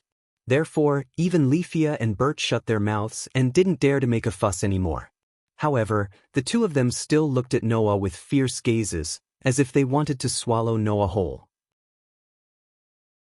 It could be said that they had a deep grudge. Under such gazes, Noah spread out his hands indifferently and said so. "All right, the farce is over. It's time to leave." With that, Noah waved his hand and immediately walked in the direction of the mansion. Looking at Noah, who was about to walk to the mansion, AIC, who had pinned Rocky to the ground, couldn't help but stand up and grab Noah's clothes. Noah was stunned and turned his head in confusion. Oh! Everyone in the Loki clan was also stunned and looked at AIC one after another. Under everyone's gaze, AIC seemed to only have Noah in her eyes. She spoke in a low voice. "In the future, will you still accompany me on dates?" This one sentence made everyone's hearts twitch and their mouths open into an O shape. Only Noah met AIC's expectant and uneasy gaze and suddenly smiled after a while. "As long as you're willing." Hearing this, the expectant and uneasy gaze in AIC's eyes disappeared. In the next moment, a smile appeared on AIC's beautiful face. It was an extremely pure and innocent smile without a trace of falsehood. It was not like before, where there were only slight changes. Instead, it was like a blooming flower, a cheerful and open-minded smile. Noah had seen this smile at the end of his dance with AIC above the sunflower field. The smile that Noah said was more beautiful than ever before was exactly the same as the one in front of him. Anyone who knew AIC would not be willing to believe that the girl who lacked facial expressions could have such a bright smile. Therefore, everyone present, including Finn, Riveria, Gareth, Tiona, Tyone, Bert, Rifia, and even Loki, who had raised his head, was stunned. Only Noah could not help but smile. He reached out his hand and touched AIC's head. Noah believed that this smile must be the one that AIC had before she lost her parents and feelings. If he could bring back this smile, then everything he did today would be worth it. What he needed to do in the future was to try to make this clumsy and cute girl smile like today. In that way, sooner or later, the swordswoman, who only wanted to fight and become stronger in everyone's eyes, would completely transform. She had become a lovable and pampered young lady. In this magnificent and warm day, the distance between Noah and AIC was more than one step closer. Just as Noah and AIC returned to the headquarters of Loki's family, and Eulalie's day of uproar came to an end, on the top floor of Babel, the beautiful goddess listened to the report from her most loyal subordinate and swayed the red wine in the glass in her hand expressionlessly. "Is it this swordswoman again?" Freya said with a calm face. "Loki's favorite child. Has she been too close to the child I love recently? Does Lady Freya think that the person who caused the uproar with AIC Wallenstein today is Noah Doria?" Otter asked in a low voice. "According to the information I found out, the person who caused the uproar with AIC Wallenstein today is not Noah Doria, but a new member of Loki's family called Draeger. A new member can make the swordswoman willingly follow him everywhere? I don't think so." Freya showed a beautiful smile. "Moreover, if I was here, I could clearly see that the child has been running around the city, and even Eulalie ran out in the end, and the swordswoman was by his side at that time." "Is that so?" Otter was silent for a moment and then said, "In other words, the new member called Draeger is actually the man that Lady Freya likes? There is no other possibility." Freya narrowed her eyes and cast her gaze in a direction. That was the direction of Loki's family's headquarters. At this time, in that direction, in the headquarters of Loki's family, a soul that was as dazzling and hot as the sun was emitting a light that could burn Freya's eyes, causing her beautiful eyes to ache faintly. However, this pain not only did not make Freya look away, but also made this beautiful goddess, who had some stubborn requirements for the soul's light, stare at it with infatuation and intoxication. Looking at the place where the dazzling soul's light was, Freya spoke as if she was in a dream. That child has a lot of magical means. Even if he can change his appearance and sneak into Loki's family, it is not strange at all. Moreover, he has been with the swordswoman all day today, and you brought the report of the swordswoman and a new member of Loki's family going out together on the streets. This proves that the child is the so-called Draugr. Freya raised the glass in her hand and took a sip of red wine, her eyes sparkling. He actually went out on a date with another girl. I'm a little jealous, the man I love the most. Hearing Freya's infatuated words, Otter once again fell into silence, not knowing what he was thinking. At this time, Freya put the glass in her hand on the counter, turned around, and looked at Otter. Meeting the overgod's gaze, Otter almost instantly understood what she was thinking. Thus, Otter spoke directly. I will gather all the members tonight. Freya smiled. Chapter 2074. The noisy day passed in the blink of an eye. While everyone was preoccupied with their own thoughts, the people of Loki's clan welcomed the second day. Today, as soon as Noah woke up, he immediately found Aster, Orpheus, and Lilith, the three clingy little girls beside him. After putting the three little girls back into the gift card and letting Athena take care of them, Noah got up, washed up, tidied up his clothes, and came out of the room. Walking in the corridor of the tower, Noah constantly encountered members of his clan coming and going. However, the way these members treated Noah was completely different from before. Some became very enthusiastic, and as soon as they saw Noah, they immediately pestered him and kept asking Noah questions. How did you make Miss A's become like that? Some of them became very indifferent. They didn't even greet Noah. Instead, they cast resentful glances at Noah and whispered to each other. Why did Miss Ace take a fancy to him? It seemed that Ace's beautiful flower-like smile yesterday had indeed caused a big impact on the people of Loki's clan. Under such an impact, the members of Loki's clan were completely divided into two factions. One was someone who had developed admiration for Noah. The other was those who were jealous of Noah. Undoubtedly, Noah was still a newcomer to this clan, but in this way he completely became the center of everyone's topic. These changes were somewhat unexpected to Noah, and for a moment, he didn't know how to deal with it. He could only drive away all these guys who pestered him. Immediately, Noah came to the sky corridor and prepared to walk in the direction of Finn's tower. Although there was such a commotion yesterday, with the idea that it wouldn't be a problem to relax a little after returning from an expedition, the three leaders, Finn, Riveria, and Gareth, chose to indulge. In the end, Varys, who caused Loki's clan to be fined hundreds of millions by the guild. Today, Finn, Riveria, and Gareth naturally couldn't let the clan mess around like yesterday, and began to let the clan's operations go on the right track. Therefore, there were many things that needed to be done today. First of all, the spoils of war after returning from the expedition had to be sold off. All of them were exchanged for money to enrich their finances. Secondly, the fine of the guild had to be paid.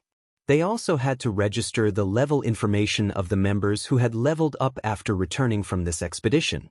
Furthermore, the dividends that were agreed upon yesterday would still be distributed today. All of these had to be drawn up by the cadre of the clan tribe before they could be carried out. As the new first-level adventurer of the clan, Noah was naturally summoned. In other words, even if it was only in name, Noah, a level 1 adventurer, had become the new cadre of Loki's clan.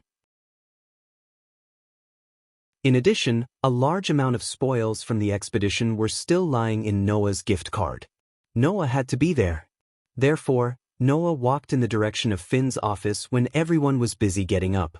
Halfway through the corridor, a voice called out to Noah before he could even walk out of the corridor. Are you going to look for Finn? Hearing this voice, Noah stopped, turned his head, and looked behind him.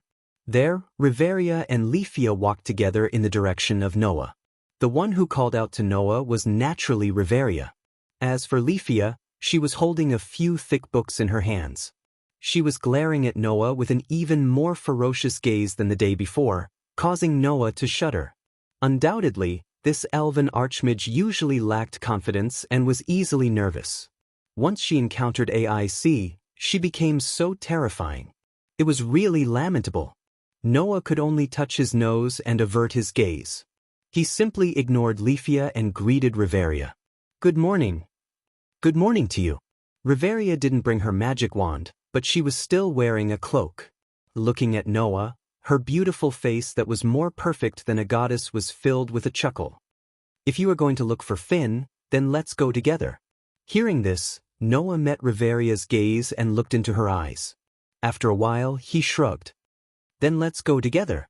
After saying that, Noah, Riveria, and Leafia walked together in the direction of Finn's office.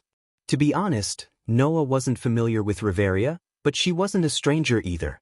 Compared to Finn, Riveria, and Gareth, the leaders of the clan, Noah had a closer relationship with Aze, Tiona, Tyogni, and even Leafia. Noah didn't even have much of a friendship with Riveria. In the past, he had almost never had the opportunity to walk side by side with Riveria like this. Usually, when they worked together, there would be other members around them. This time, although Leafia was also there, the elven archmage seemed to have noticed something. She remained silent and just followed behind Riveria. Just like that, Noah and Riveria walked side by side. Under the gazes of the surrounding grassroots members, they walked step by step towards Finn's office. It didn't take long for Riveria to speak. "Actually, I want to say thank you." When these words came out, Noah didn't have any reaction. Instead, Leafia was the first to be surprised. On the contrary, Noah seemed to know what Riveria wanted to say to him and said without any surprise. "Because of Aze?" Leafia raised her eyebrows. On the other hand, Riveria nodded calmly. Although she didn't look at Noah, her tone became gentler. "Did you know? I've never seen Aze smile like she did yesterday." "I know." Noah couldn't help but smile. "If it wasn't because I've seen it once before, I would have doubted that the girl who lacks the ability to express herself could smile so beautifully." In other words, AIC laughed like that once before, right? Riveria sighed. "You easily did something that we couldn't do all these years. You really are an incredible man." "It wasn't easy for me." Noah corrected her. "In order to win the beauty smile, I had to rack my brains a lot. But we've racked our brains for several years and still haven't been able to do the same thing. You did it in a single day yesterday, and you still say it wasn't easy?" Riveria shook her head with a smile, then her expression turned serious. "But I'm really happy to see Aze smile like she did yesterday. That child has too much pressure on her shoulders. If possible, I really hope that she can keep smiling like she did yesterday." "Too much pressure on her shoulders?" Noah muttered to himself for a while before speaking. "Are you referring to Aze's background?" "Yes." Riveria nodded. When she reacted, she was slightly startled and looked at Noah in surprise. "You know about it?" "Sort of." Noah sighed. "That's why I know that she's had a hard time all these years." "I didn't expect Aze to tell you her biggest secret." Riveria fixed her gaze on Noah and couldn't help but curl her lips. "It seems that Aze trusts you a lot. Doesn't Aze trust you a lot too?" Noah spread his hands. "At least you, Finn, and Gareth know about Aze's background, right? When they were in the underground city, Finn, Riveria, and Gareth weren't too surprised about Aze's relationship with the celestial fairies. It was obvious that they already knew about Aze's background. After all, we are the original members of Loki's clan. When Aze joined us, we were the ones in charge of taking care of her. We are very clear about Aze's situation," Riveria said and turned to the silent Rifia. "Of course, to Aze, her past isn't a pleasant thing to talk about. Moreover, there's a special blood flowing in her body. She doesn't want to tell you the truth not because she doesn't trust you, but because she's afraid that you will hate her and distance yourself from her." "Lady Riveria." Rifia's expression became extremely complicated, but her words were very clear. "It's impossible for us to hate Miss Aze." "I know." Riveria patted Rifia's head. "So, all you need is time. Please wait patiently for that child to come clean, okay?" "Yes." Rifia glared at Noah unwillingly. Obviously, Leafia was extremely dissatisfied with the fact that Noah knew all of Aze's secrets while she didn't know anything. Noah could only smile bitterly. Chapter 2075. In any case, apart from Leafia, Riveria's attitude towards Noah had improved a lot. She was no longer as cautious and probing as when they first met. Instead, she began to open her heart to him. From Riveria's attitude, it could be seen that this elven royal really cared about AIC. From the tenderness that Riveria would reveal from time to time when talking about AIC, it could be seen that she had a deep relationship with the golden-haired and golden-eyed girl. Although from the outside, AIC and Riveria seemed to be about the same age. In fact, Riveria gave people the feeling that she was a mother who had always been protecting AIC. Therefore, Noah guided AIC in a good direction, which improved Riveria's impression of Noah a lot. As for Leafia, this elven archmage didn't dislike Noah in the first place. The reason why she was so fierce was because she was jealous of Noah. Thus, the three of them chatted while walking in the direction of Finn's office. They arrived at the door. "Finn, I'm coming in." As usual, Riveria first greeted him, then directly pushed the door open and led Noah and Leafia into the office. Because of the many things they chatted about on the way, Noah, Leafia, and Riveria actually slowed down a lot. As a result, when they arrived at the office, everyone was already there. As usual, Finn was sitting in front of his desk. Next to him, Gareth leaned against the wall and stayed there. On the chairs around him, Tiona, Thyone, Bert, and the others were sitting one after another. The sofa was occupied by Loki, and he let the goddess lie on it as if he was just there to join in the fun. Of course, AIC was also there. Perhaps because she liked the clothes that Noah gave her yesterday, AIC didn't wear her usual dress, and was still wearing her cute casual clothes. Her seemingly transparent golden eyes turned to Noah and met his gaze. AIC lowered her head shyly with a bashful smile on her face. Of course, this smile wasn't as pure and innocent as yesterday's, which was as beautiful as a flower. Instead, it was the same as AIC's smile in the past, somewhat lacking in expression. However, being able to smile after seeing Noah was already a huge improvement.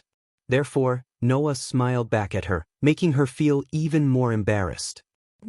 A few cold snorts sounded at the same time, interrupting the tacit understanding between Noah and AIC. Even if he used his knees to think, Noah could guess who had snorted just now. At that moment, Noah could only pout helplessly. Tiona couldn't help but snicker. "I feel that ever since little brother joined our clan, life has become so interesting at all times. Tiona, I feel that this spawn tribe is very troublesome to begin with, but it's not bad if you can make AIC like that with your help." Tione, the Amazon sisters did not try to hide their words at all, and everyone heard them clearly. This made AIC blush, and at the same time, it also made Loki, Bert, and Leafia feel even more displeased. "All right, hurry up and arrange the work." Bert kicked the chair at the side rudely. "I'm not here to listen to your nonsense." "Then hurry up and get started." Finn spread his hands and glanced at Loki. "But Loki, do you want to help too?" Forget it. I'm not good at this kind of thing. I'm just here to watch the fun." Loki waved his hand and revealed a perverted smile. "Of course, I've thought about it carefully. I must work with AIC today. That way, she can't refuse to go on a date with me." The willful words of the Overlord made AIC pucker her brows while the others smiled wryly. "Up to you, but don't cause any more trouble," Finn warned. "We've been fined by the guild. If you mess around again this time, the fine will be deducted from your future drinks." "Are you serious?" Rocky was shocked. Finn, however, ignored Loki and turned his gaze to everyone present. "Then, let's start assigning tasks to everyone. Today, everyone will split up to complete their respective tasks. Most of the items to be sold are in Noah's gift card. So, Noah, you'll probably have to run a few more errands. Of course, I'll increase your bonus, so don't complain." Noah nodded indifferently. Finn smiled faintly. Just as Finn was about to assign tasks to everyone, a series of messy footsteps suddenly sounded from outside the door. Not long after, the door to Finn's office was violently opened. A member of the clan tribe rushed in with a panicked expression, causing everyone present to stand up in surprise. But in the next second, The words that came out from the clan tribe member's mouth made everyone's expression freeze. Lord Loki, leader, something bad has happened. When Loki led the higher-ups of the clan tribe out of the mansion and came to the front gate, the scene that appeared in front of everyone made most of them gasp. At this moment, in front of the gate of Loki's clan tribe's headquarters, on the road directly opposite, a group of people gathered together, facing the base of Loki's clan tribe. Looking at the group, Finn narrowed his eyes and licked his thumb. Hai-Chin and the Gulliver brothers. Are the left and right arms of the beauty goddess all here? The person Finn mentioned was the group of people in the middle of the group that was facing the Loki clan's base camp. Freya's clan tribe, Dark Elf race, Elvi, 6th level 1 adventurer, Higuni. Freya's clan tribe, White Elf race, Elvi, 6th level 1 adventurer, Hai-Chin. Freya's family belonged to the dwarfs, and they were 4 Elvi, 5 level 1 adventurers. They were also brothers, and if they worked together, they could even surpass a LV, 6 level 1 adventurer. They were known as the 4 Golden Warriors, the Gulliver brothers. Freya's clan tribe, Catman race, LV, 6 level 1 adventurer, title, goddess, chariot, Alan from. And Freya's clan tribe, Orc race, LV, 7 level 1 adventurer, title, Valiant, and Eulalie's ultimate weapon, Otto. The strongest combat power of one of the most powerful clans in the city had all appeared here. Moreover, around them, a group of powerful members were all armed to the teeth, holding weapons in their hands, like an army, exuding an austere atmosphere. Each of those members had reached at least LV3. In other words, all of Freya's clan tribe's combat power had been deployed here. These people were all surrounding a luxurious carriage parked in the middle of the road, standing in front of the gate of Loki's clan tribe's base camp. They were like an army at the gate, and all of Loki's clan tribe members could not help but clench their weapons. Even the level 1 adventurers had a solemn expression on their faces. Freya's clan tribe? Bert's eyes flashed fiercely. How dare they send such a formation to block our gate? It seems that they really want to fight us. Loki clicked his tongue and stared at the luxurious carriage. Although I knew that it was only a matter of time before that love-struck fool came, I didn't expect them to go this far. Noah, on the other hand, fixed his gaze on Ren, the cat-human youth, and the 4 dwarves from Freya's first-tier adventurers who were surrounding the luxurious carriage. Freya's clan tribes LV, 6, Goddess, Chariot, and LV, 5, Golden Warriors? As one of the most powerful clans in the city, the level 1 adventurers of Freya's clan tribe were as famous as the level 1 adventurers of Loki's clan tribe. In fact, they were even more famous. Therefore, Noah had naturally heard of the Goddess, Chariot, and the Golden Warriors. However, Noah noticed the Catman youth Alan and the 4 homunculus warriors not because of how famous they were. The corners of Noah's mouth slowly curled up as he recalled the attack he encountered on the first night he came to Eulalia. Chapter 2076. He still remembered that when Noah had just arrived in this world, came to Oralie, met Hestia, and joined Hestia's clan, Noah was attacked one night. It was an attack by a group of 5 dressed in black, wearing masks, and completely hiding their true appearance. Of course, even if they hid their true appearance, they could not hide their racial characteristics at all. Therefore, Noah clearly remembered that the ones who attacked him at that time were a catman and 4 homunculi. Moreover, the strength of these 5 people was considered to be very high in this world, definitely at the level of a level 1 adventurer. In addition to some of the information obtained at that time, Noah guessed which clan the people who attacked him were from. There was no doubt that it was the members of Freya's clan. The level 1 adventurers of Freya's clan were the culprits who attacked Noah. Knowing this and hearing the information of the level 1 adventurers of Freya's clan, how could Noah not guess who attacked him? The Catman at that time was Alan. The 4 homunculi at that time were the Gulliver brothers. Goddess's Chariot. Golden 4 warriors. These 5 level 1 adventurers of Freya's clan were the people who attacked Noah at that time. According to Noah's sense of time, it was already more than a year ago. After more than a year, Seeing these level 1 adventurers who were so easily taken away by him again, Noah couldn't help but smile slightly. Finn and the others who didn't know about this just looked at the luxurious carriage surrounded by Freya's clan members. Their eyes were extremely solemn. Only Loki, who pursed his lips and spoke in an extremely displeased tone.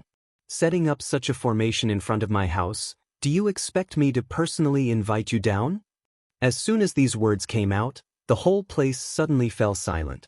In the next second, in the luxurious carriage surrounded by Freya's clan members, a light laugh sounded. Aren't I waiting for you to come out? The sound was like an intoxicating wine, making many of the people who heard it feel weak in the bones, and couldn't help but lose their composure. Under such circumstances, beside the luxurious carriage, a burly orc who gave off a heavy and majestic feeling like a mountain stepped forward, lifted the curtain in front of the carriage, and extended a hand into the carriage.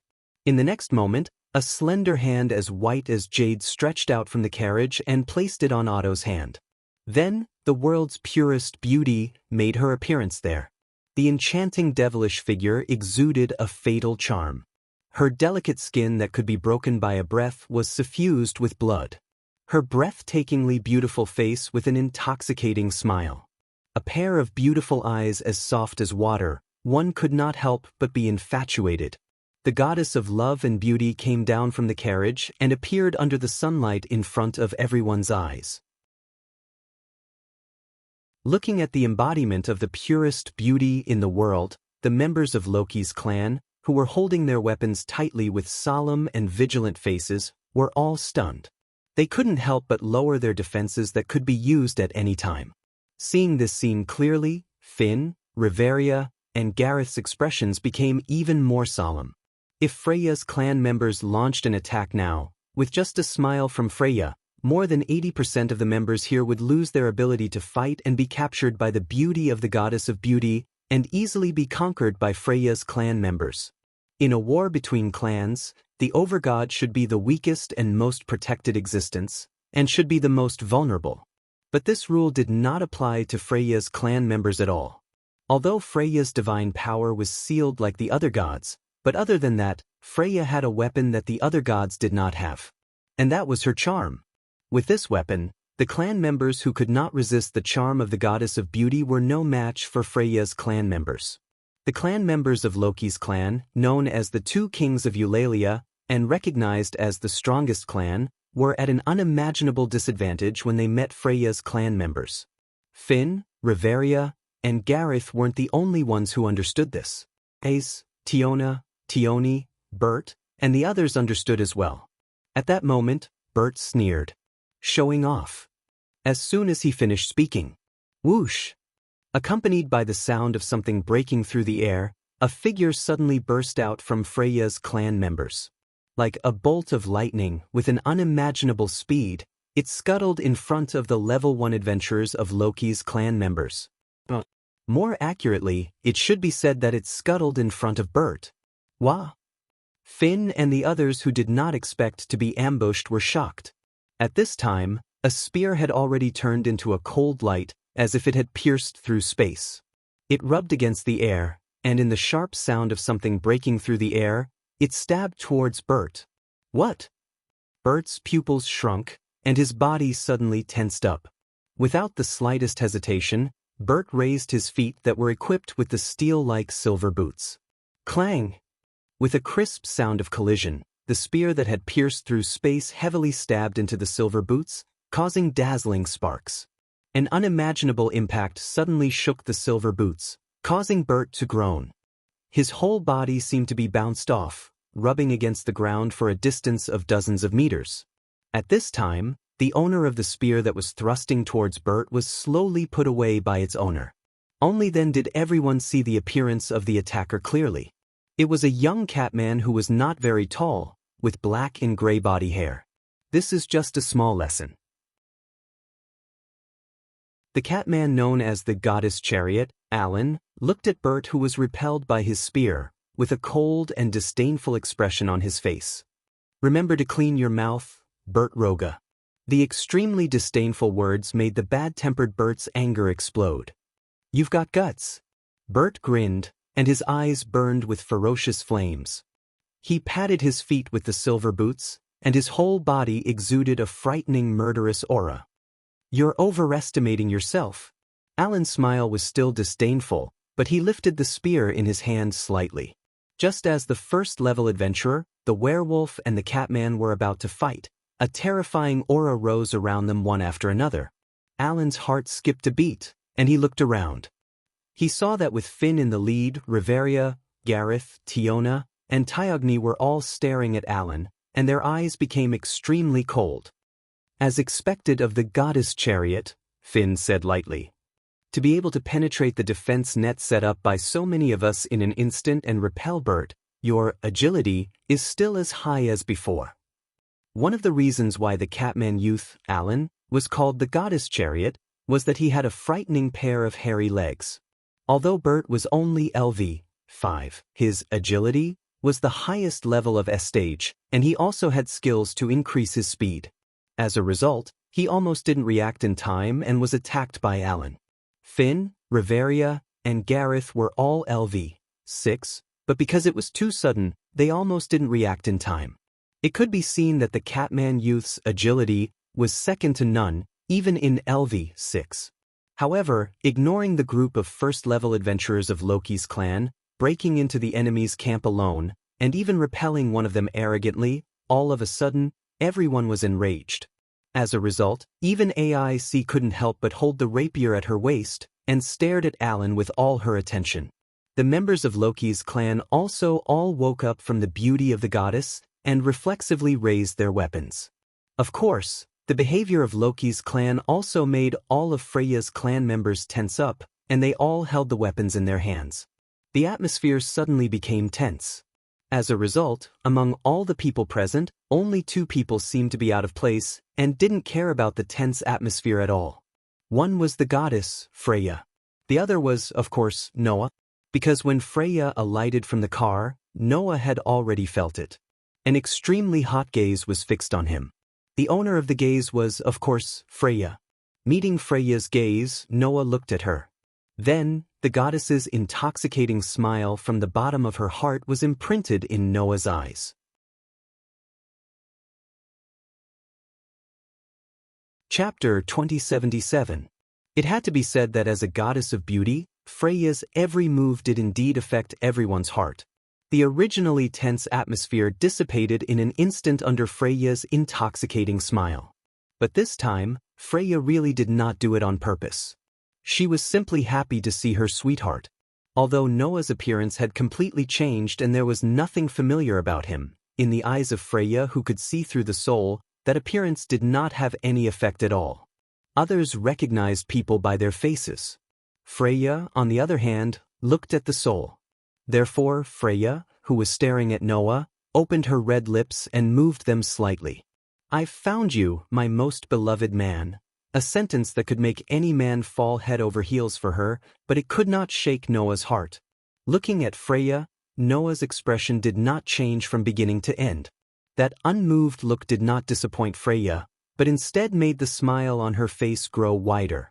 It was also at this moment that Loki spoke. "Aren't you going to hurry up and tell your people to leave?" Loki laughed, but there was no smile in his eyes. "Or do you really want to fight me here? I don't mind." From this sentence, it could be heard that Loki was actually a little angry in his heart. However, it would be unwise to start a fight here. It was impossible for Freya's clan's strongest fighting force not to be discovered if they came out in full force. Therefore, the surroundings were already crowded with people, even gods. Even the guild staff began to appear one after another, obviously ready to intervene at any time. Of course, other than the guild staff, the rest were just excited by the situation in front of them. Are Loki's clan and Freya's clan finally going to fight it out? The 2 strongest clans in the Maze City are finally going to decide the winner here. This kind of topic continued to spread among the crowd, making the onlookers excited. Especially those gods who loved entertainment, they could only be described as ecstatic. Loki and Freya are finally going to fight. The most exciting battle between clans has finally begun. I bet my goddess Freya will win. I bet Loki will win. I'll bet 100 panaceas. I'll bet a level 1 equipment. I bet 100 million Varus. Yeah. With such a group of gods stirring up trouble, the surrounding crowd became more and more lively, making all the guild staff nervous. Looking at the situation, Loki and Freya tacitly chose to stop at the same time. Alan, Freya ordered. Come back. Mph. Alan snorted as he lifted the spear in his hand and turned around. He ignored Finn and his companions as he walked towards his own camp. "Want to leave?" Bert's eyes were fierce. He was about to catch up when Loki stopped him. "I know you're upset, and I'm upset too." Loki did not look at Bert, but kept looking at Freya as he spoke in a low voice. "But we'll have to bear with it for now. We're surrounded by guild members. Who knows if that love-struck fool will use this as an excuse to make a fuss? We'll be at a disadvantage then." Hearing this, Bert gritted his teeth and relaxed his body, but his eyes were fixed on Alan like a wolf staring at its prey. The surrounding members of Loki's clan were a little timid. It was only then that Freya waved away the surrounding clan members and walked towards Loki. Behind him, Otto, Alan, Higuni, Haichin, and the Gulliver brothers followed closely behind him, walking over together. In response, Loki put on an unruly smile and walked forward without the slightest fear. Finn, Riveria, Gareth, Tiona, Bert, and even Ace followed. Thus, the two most powerful overgods of the Labyrinth City orally led the first-tier adventurers of their respective spawns to face off against each other in front of the main gate of the Loki spawn's main camp. It was as if enemies were destined to meet on a narrow road. The scene made the onlookers even more excited. On the other hand, Loki and Freya, two old friends who had known each other since they were in the heavens, looked at each other in public with a joyful smile on their faces. "I knew you'd come to me sooner or later." Loki was smiling, but his narrowed eyes flashed with displeasure. "I just didn't expect you to put up such a formation and show me who's boss the moment you arrived. That's just a child's ignorance, Loki. Forgive him a little." Freya was also smiling, and her smile made everyone feel infatuated. "However, this way, you can understand that I can do anything now, right?" "Of course." Loki's expression became a little sarcastic. "You bastard, your head isn't very normal to begin with. Please call this love, Loki," Freya said slowly. "I'm the goddess of love. Isn't it natural for me to go crazy for love? But it's a pity that you've gone crazy on my head." Loki put his hands in his pockets and put his face in front of Freya. A pair of narrowed eyes opened slightly, and a vicious aura that only an evil god could have flashed across them. "Do you really think I won't go crazy?" Freya raised an eyebrow, but the smile on her face didn't weaken at all. The surrounding atmosphere suddenly became sinister again. An oppressive aura emanated from Loki and Freya's bodies, causing the noisy onlookers to feel a chill run up their spines. One by one they shut their mouths. Under such circumstances, the surroundings suddenly became quiet. It was so quiet that even the sound of a needle falling to the ground could be heard clearly. Even Finn and Otto's group were looking at each other, and their gazes were as if sparks could fly. It was extremely dangerous. In the end, it was Noah who started to feel bored. "If you have anything to say it after we go in." Noah's seemingly bored voice suddenly resounded throughout the entire space. "I don't want to be treated like a monkey here and be laughed at." With that, Noah turned around and walked into the mansion under the stunned gazes of Loki's people. Originally, because of changing his appearance and suppressing most of the energy in his body, reducing his presence and temperament, Noah was the kind of passerby that no one would notice even if he was thrown into a crowd. So, at this moment, a passerby suddenly made such an arrogant statement in front of the two goddesses and a group of first-level adventurers, which made everyone look at each other. Only Loki and Freya's eyes suddenly softened as they looked at each other, and they smiled bitterly. "That kid." Loki smacked his lips. "He actually didn't give me face, huh?" Freya covered her mouth and laughed. "It seems that we can't do anything to that kid, Loki." Loki didn't know whether to agree or not, but he spoke to the members of Loki's clan. "All of you stay here. If this infatuated kid dares to do anything, even if you don't kill him, break one of his legs. The members of Loki's clan answered one after another. Freya also gave the same order leisurely. All of you stay here too. Don't do anything excessive, but if anything happens to me, remember to come and save me, okay? Yes, sir. Freya's family members answered in unison. It seemed like a normal sentence, but the hostility hidden in it could be detected by anyone. Just like that, Loki brought Freya and walked into the clan's headquarters together. Of course, the first-level adventurers of the two clans followed. Only the members of the clan were left standing guard outside the door, confronting each other, and the dangerous atmosphere gradually spread. In the end, everyone moved to the chat room of Loki's clan and was divided into two camps. There were two sofas, and Loki and Freya sat facing each other, with the first-level adventurers of each clan standing behind them. As the leaders, Finn and Otto stayed beside Loki and Freya. Noah, on the other hand, seemed like he didn't want to be involved, and stood by the side of the wall. However, Freya's eyes no longer hid anything as she stared at him, her heart surging with passion. Then Freya said this. Are you still going to face me like this? Hearing this, Noah glanced at Freya, wiped his face with his hand, and instantly returned to his original appearance.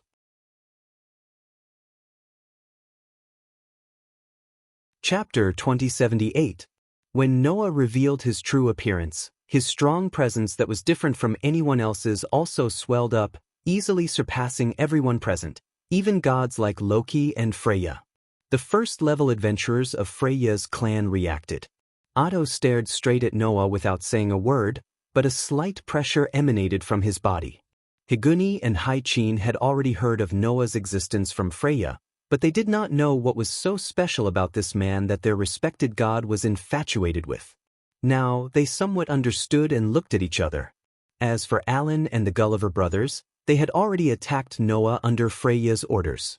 Looking at Noah's face that they had only seen once but was extremely familiar with, feeling the strong sense of presence that was swelling from his body, and recalling the scene where they were easily dealt with and played by Noah the last time they went looking for trouble with him, the Gulliver brothers' expressions became extremely ugly. Alan, who had arrogantly attacked Bert, obviously had a stronger self-esteem than anyone else. When he thought of how pathetic he was at that time, not only did his face turn extremely ugly, even his gaze became extremely unfriendly. In contrast to the first-level adventurers of Freya's clan, Freya, as the overgod, looked at Noah's familiar face, and her eyes became a little blurred. Normally, Freya would never behave so unbearably. But whenever she was face to face with Noah, Freya could not help but feel the rising emotions in her heart. It was too difficult for Freya, who was extremely obsessed with soul radiance, to face Noah directly and still have to suppress her feelings. It was because of this that Freya could not help but use her charm ability on Noah in public last time. After all, at that time, Freya could not hold back her feelings at all, and only thought of how to get Noah. Therefore, even if Freya had imagined all kinds of situations before she came, she still could not hold back her feelings when facing Noah. Under such circumstances, Freya almost uncontrollably stood up from her seat and walked lightly to Noah under everyone's gaze. Then, Freya reached out a hand and caressed Noah's cheek as if she was caressing her most precious treasure. Her expression was one of satisfaction that had never been seen before. Do you know how much I wish I could touch your face like this? The love that came from the goddess's mouth made Finn and the others a little dumbfounded. Although they knew that Freya was obsessed with Noah, Finn and the others did not expect that Freya's feelings for Noah were so strong. The words that were full of love and the unprecedented satisfied expression on her face were telling everyone here how much the fickle goddess in front of them was obsessed with Noah. Seeing Freya like a young girl who longed for contact with her lover, stroking Noah's cheek with a face full of happiness, Finn and the others did not know how to react. In Freya's family, except for the taciturn warrior Ota, the rest of them were trembling when they saw this scene. It was because of jealousy.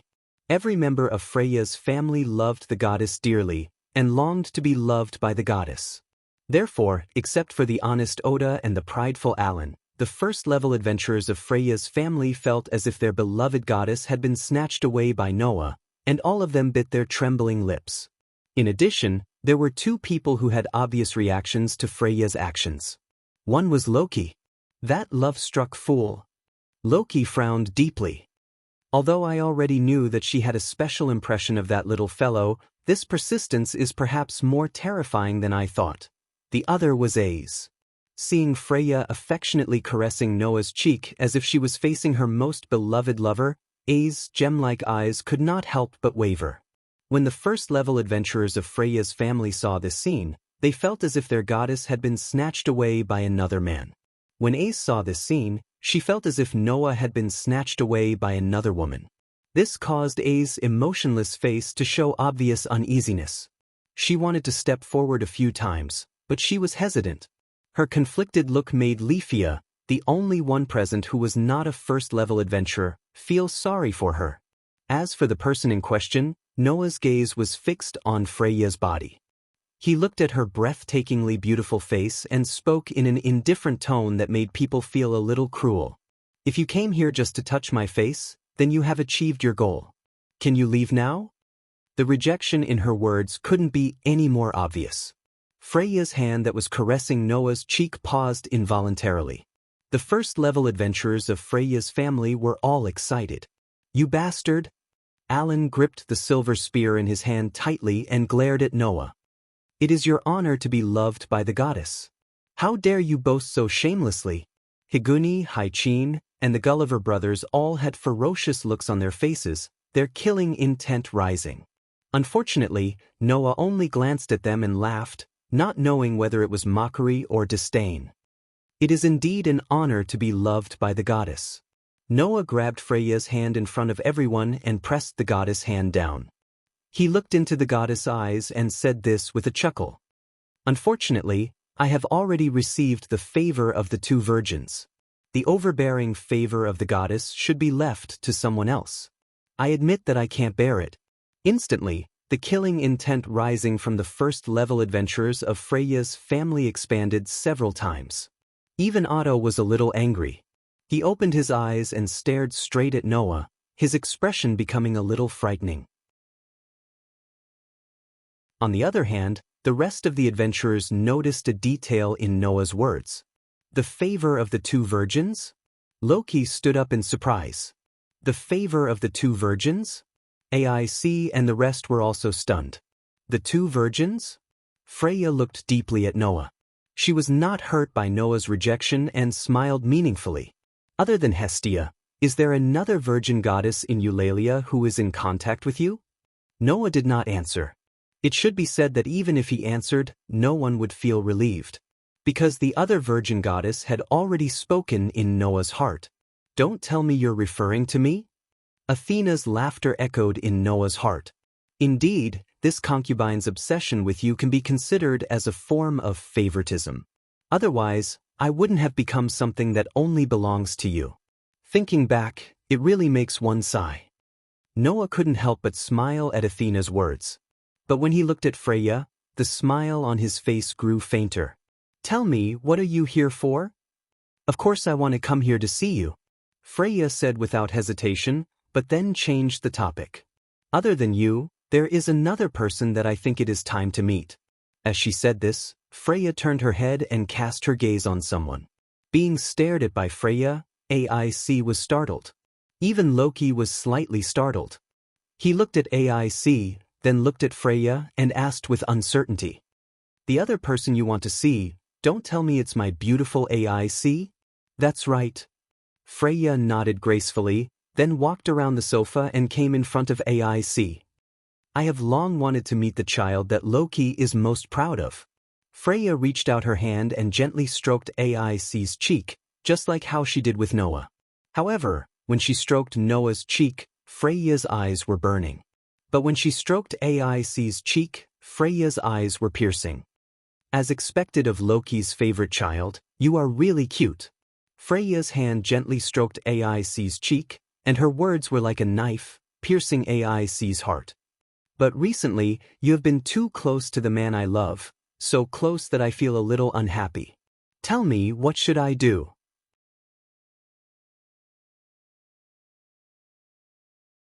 Chapter 2079. The Goddess of Beauty's whispers gave AIC a sense of dread, like the howling of a devil. Instantly, AIC felt her body temperature drop by quite a bit. Not to mention A's, even the rest of the people felt as if their skin was stuck to the ice. The Goddess of Beauty's jealousy was terrifying. Just like Ista's jealousy towards Freya. At this moment, Freya was expressing her jealousy towards AIC. The fact that the man she loved the most was too close to this golden-haired, golden-eyed girl made the beauty goddess, who appeared elegant on the surface but whose heart was already burning with the flames of jealousy, not hesitating to send all of her clan's fighting forces here. In other words, Freya was not only here for Noah today, but also for AIC. You? Loki stood up from the sofa. You're here for AIC? That's a little too harsh, isn't it? Freya retracted her gaze from AIC and retracted her hand that was caressing AIC's cheek. She turned around and met Loki's gaze. This is just a warning. Loki, you don't want to let other men take advantage of this child, right? Don't confuse me with you. Loki stared at Freya, his gaze becoming somewhat dangerous. I'm only warning you. If you dare touch a single hair on my AIC's head, I'll make you leave the maze city just like Zeus and Hera. I'm a man of my word. Following Loki's words, Finn, Riveria, Gareth, Tiona, Tioni, Bert, and even Rafia took a step forward. But at the same time, Otto, Alan, Higuni, Haichin, and the Gulliver brothers also stepped forward. As the center of Loki's clan and Freya's clan, the group of adventurers were all confronting each other, the surrounding atmosphere becoming unprecedentedly heavy. This time, neither Loki nor Freya chose to back down. Their eyes met and sparks flew from the friction, causing the heavy atmosphere to be on the verge of erupting again. After all, both goddesses had their reasons for not backing down. Loki was for the child. Freya was for her lover. Under each other's stubbornness, it was inevitable that they would meet on the battlefield. There was only one thing holding Loki and Freya back. That was the guild. If even the guild's punishment couldn't shake these two goddesses, then things would get out of hand. At that time, the two most powerful families in the Maze City would not hesitate to kill each other. If there was anyone who could stop all of this, it was only one person. That's enough. Noah's voice resounded clearly. My patience has been very smoothly worn out by you all. His extremely impatient words blew away the heavy feeling that pervaded the air in an instant.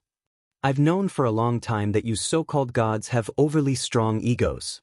Even if you have obvious differences in values from the people of the lower realms, it won't change at all. Noah straightened up and looked at Freya. Your so-called love is really not worth mentioning in my opinion. I don't have the time to waste with you anymore. Fortunately, I'll end it today. End. Rocky's heart skipped a beat. You mean, that's right, a war game.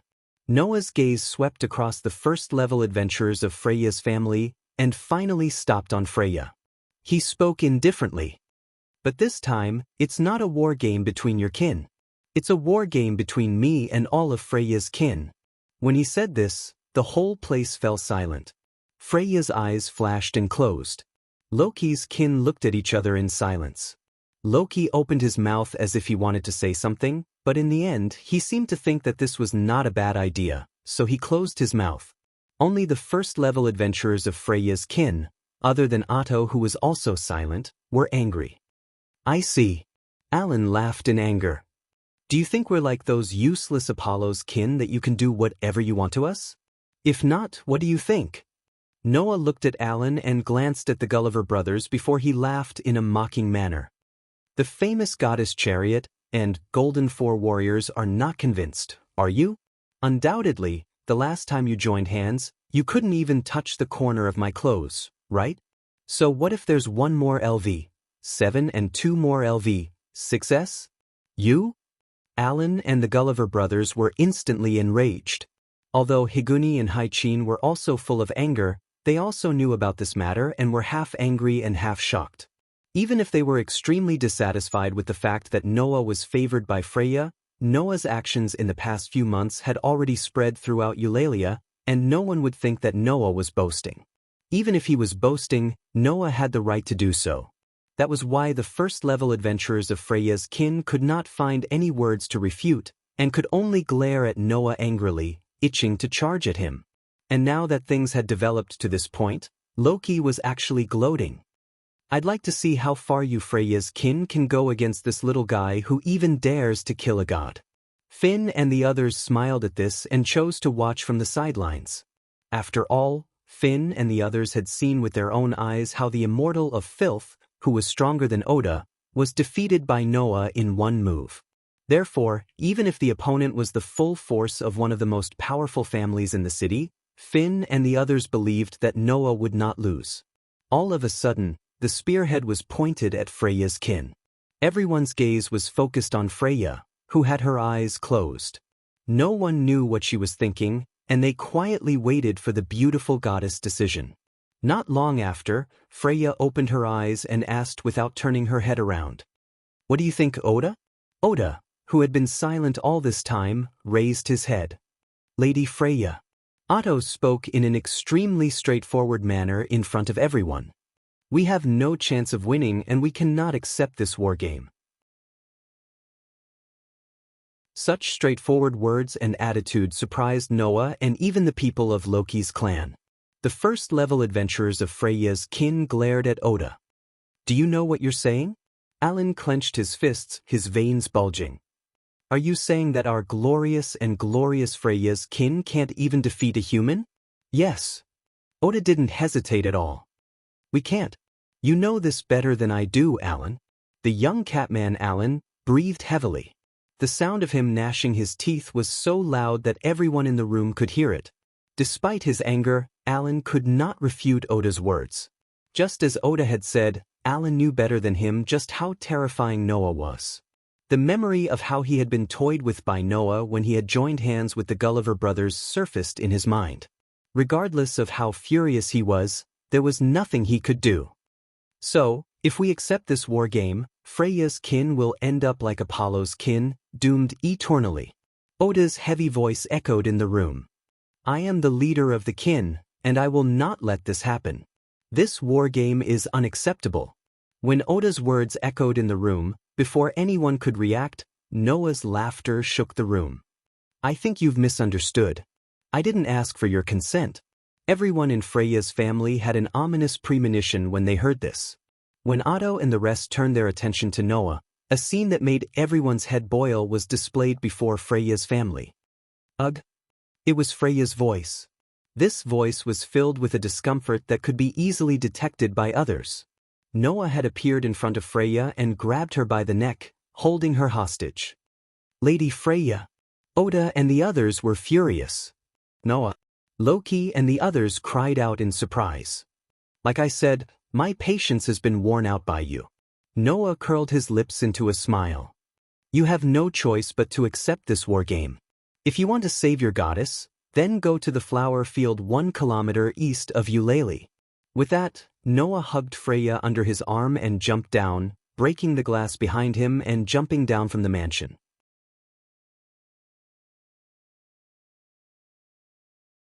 Chapter 2080. Asterisk bang. Asterisk the sound of a window being broken rang out clearly. Shards of glass scattered on the ground, creating a sharp noise. Lady Freya. With Otto in the lead, all of Freya's clan members rushed to the window and looked down. Unfortunately, there was nothing left. Noah and Freya were nowhere to be seen. Only a shard of glass fell to the ground and shattered into pieces. "Damn it!" Alan slammed the windowsill. "How dare you!" Higuni, Haichin, and the Gulliver brothers' faces were twisted. Even Otto couldn't help but clench his fists as he stared at the empty mansion below. Only Loki and his men finally recovered from their shock. "That kid!" Loki laughed bitterly. Once again he's done something that no one expected. Not to mention Loki, even Freya would not have thought that she would be held hostage with all the clan tribe's combat power gathered here, and with the strongest of the clan tribe protecting her, right? But that love-struck fool only has herself to blame. Loki smirked. If she really thought that everything would go according to her plan, then the lower realm is not worthy of our god Seal's power to enjoy here. Hearing Loki's sarcastic remarks, Alan, Higuni, Haichin, and the Gulliver brothers couldn't help but turn their heads around in anger. However, before Alan and the rest could make a move, Oda spoke up. Now is not the time to do such things. Otto stared intently at the mansion below Loki's clan members. His voice was so heavy that it seemed to be able to overwhelm everyone. Gather all of our forces, including the LV-1 newbies in the base. Call them all here. So saying, Oda turned and gave the order in a voice so calm it was frightening. The gathering point is at the city gate. Once everyone is gathered, we will depart immediately. Our target is the flower field 1 kilometer east of Eulalie. Hearing this, Alan, Higuni, Haichin, and the Gulliver brothers suppressed the rage in their hearts and nodded heavily. Then, the group of people did not even say a word and directly walked out of the door, disappearing from everyone's sight in an instant. Thus, only Loki's clan members were left in the chat room. Loki. AIC finally spoke. Before AIC could finish her sentence, Loki interrupted her without giving her any chance to explain. You're not allowed to go. His unquestionable words made AIC's delicate body tremble uncontrollably. Before AIC could speak again, Tiona spoke first. Why are we not allowed to go? Tiona asked loudly. We want to help. Isn't this a little unreasonable? Tiona spoke. Even if it's only for the time being, you're still a member of our clan tribe. Are we just going to sit here and watch when one of our clan tribe is in trouble? I want to go too. Leafia also spoke with a firm tone, which was rare for her to do. Please let us go. The three girls tried their best to express their opinions, and AIC's expression softened considerably. However, other than the girls, Finn, Riveria, Gareth, and Bert did not express their opinions. Instead, they looked at each other as if they understood something. Be good all of you, said Riveria. Since Loki told you not to go, then don't go. Riveria? AIC looked at Riveria in disbelief. Don't look at me like that. Riveria's expression turned helpless. AIC, I understand how you feel, but think carefully. Does Noah really need our help? His strength is obvious to all of us, right? Gareth said. I don't think he will lose to Freya's clan members. That brat didn't tell us anything and escaped after capturing the beauties. That means he wants to solve this problem alone, right? Bert snorted coldly. If that's the case, why should we meddle in other people's business? I have the same opinion. Finn licked his thumb and narrowed his eyes thoughtfully. Noah said that he wants to settle things with the beauties. That's why he revealed his true appearance and captured the beauties. If we interfere, not only will we not be able to help, we might even ruin Noah's plans. That's right. Loki snapped his fingers. That's why none of you are allowed to go. Let that brat do as he pleases. Tiona, Tiony, and Rifia were all speechless. Only AIC lowered her head and looked like she was struggling. It was not that AIC did not understand the logic. However, AIC's heart was restless. She knew that Noah was fighting while she could only watch. This fact alone made her feel very uncomfortable. Driven by her feelings, AIC spoke in a low voice. What if something happens to him? This sentence made everyone smile bitterly. How can something happen to that brat so easily? Loki said non-committally. If something happens to him so easily, then I wouldn't need to spend so much effort to invite him. In the end, I only got him to join us temporarily. That love-struck fool wouldn't be coveting that brat all the time and not dare to act rashly. What if? AIC said stubbornly. What if something happens? Looking at AIC's stubbornness, everyone was speechless and lamented in their hearts. The little princess who was never good at expressing herself had become so stubborn because of a man.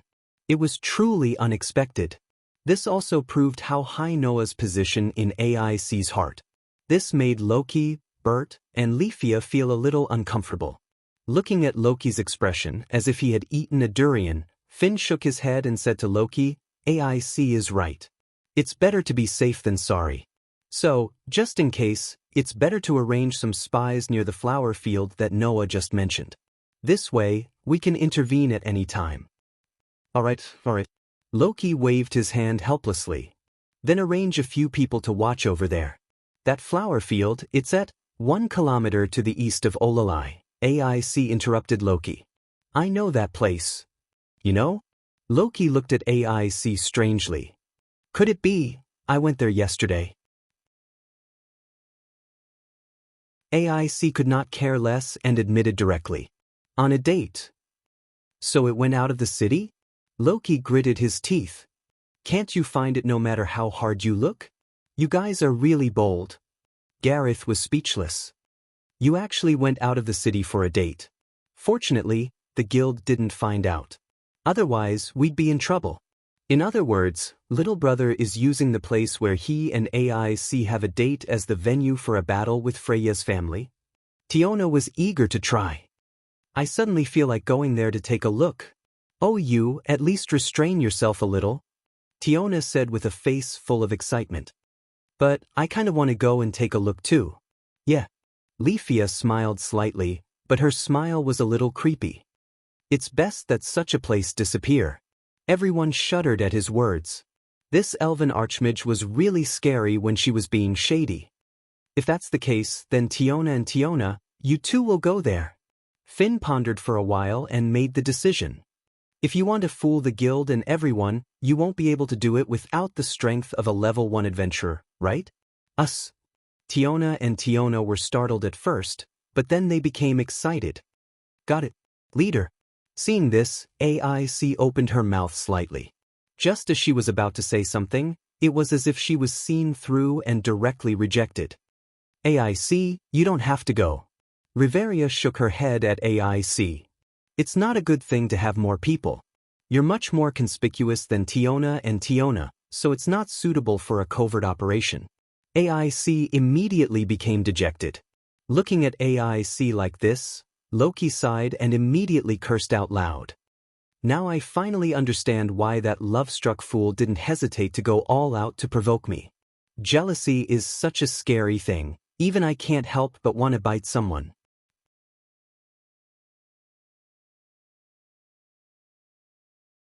Chapter 2081. The development of the situation was completely out of everyone's expectations.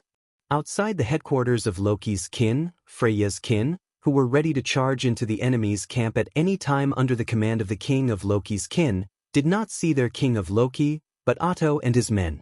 Knowing that their beloved goddess was being held hostage, all of Freya's kin expressed disbelief and anger at the same time.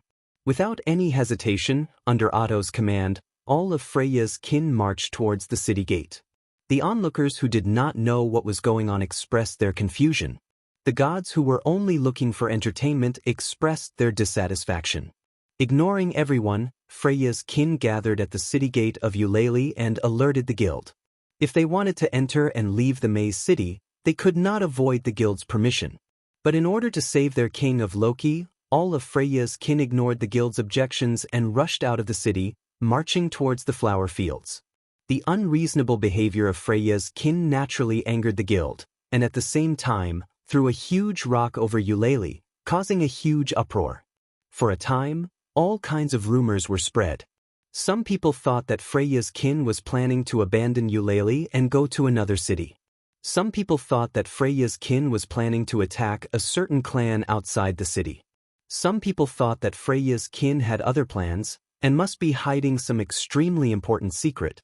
Some people even thought that Freya's kin had obtained a treasure map and were preparing to set off to the place where the treasure was hidden to unearth a windfall. All kinds of speculations were flying around, and in another sense, the whole of Eulalie became unusually lively, just like yesterday. Under such circumstances, many busybodies began to take action. The so-called action was that some of the king of Loki's kin had sent people to secretly sneak out of the maze city and follow Freya's kin. Unfortunately, the guild had already anticipated this situation and set up layers of barriers, causing many of the king of Loki's wishful thinking to die in the womb. Only the two Amazon sisters successfully sneaked up the city wall, avoided all the precautions, and left the city. Just as Finn had expected, without the strength of a level 1 adventurer, it was impossible to fool the guild. And so, Tiona and Tione snuck out of the labyrinth city, Eulalie, and took a shortcut to the flower fields according to A's description. Boo! The early morning breeze carried with it the smell of soil as it blew through the field of sunflowers that were as bright as gold. The sunflowers swayed back and forth in a very pleasant manner. The weather today was not bad. The sun shone down from the sky, illuminating the sunflowers. The sunflowers were full of vitality as they faced the sun in the sky. They looked full of vitality, making people feel relaxed and happy. However, the silence of this beautiful field was soon broken. Phew! With a sharp piercing sound, a stream of light shot out from the other side of the sky like a bright meteor, falling in the direction of the flower field. The whistling wind was getting closer and closer, causing the sunflowers in the flower field to sway even more violently, but none of them were broken. They appeared to be very resilient. Immediately, the stream of light landed in the center of the flower field, revealing the situation inside. Noah, who was holding Freya hostage, slowly descended from the air and stepped on the flower field. Immediately he released Freya. Feeling Noah let go of her, Freya subconsciously took 2 steps back, then opened her eyes that had been closed because of the extreme speed, and met Noah's deep, dark eyes. Looking at Freya, Noah said faintly, "Stay here for a while. Stay here for the time being and behave yourself. Don't force me to tie you up. You're really heartless." Freya was silent for a moment. Then, as if nothing had happened, she flashed a beautiful smile as usual. "I love you so much, but you're still holding me hostage. You're really breaking my heart. I've said it before, I can't accept your domineering love. You should leave it to someone else." Noah glanced at Freya. "Moreover, your twisted love is only because of your hoarding and possessiveness. Whether it counts as love is still up for debate, goddess." "That's love," Freya said firmly. "If I say it's love, then it's love." Only a goddess like Freya could say such domineering and willful words. After all, the goddess of beauty was the goddess of love, and no one knew more about love than the goddess of beauty. But because of this, the goddess of beauty's love was twisted.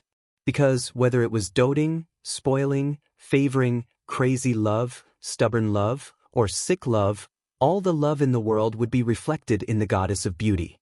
Therefore, Freya could say with certainty that she did love Noah.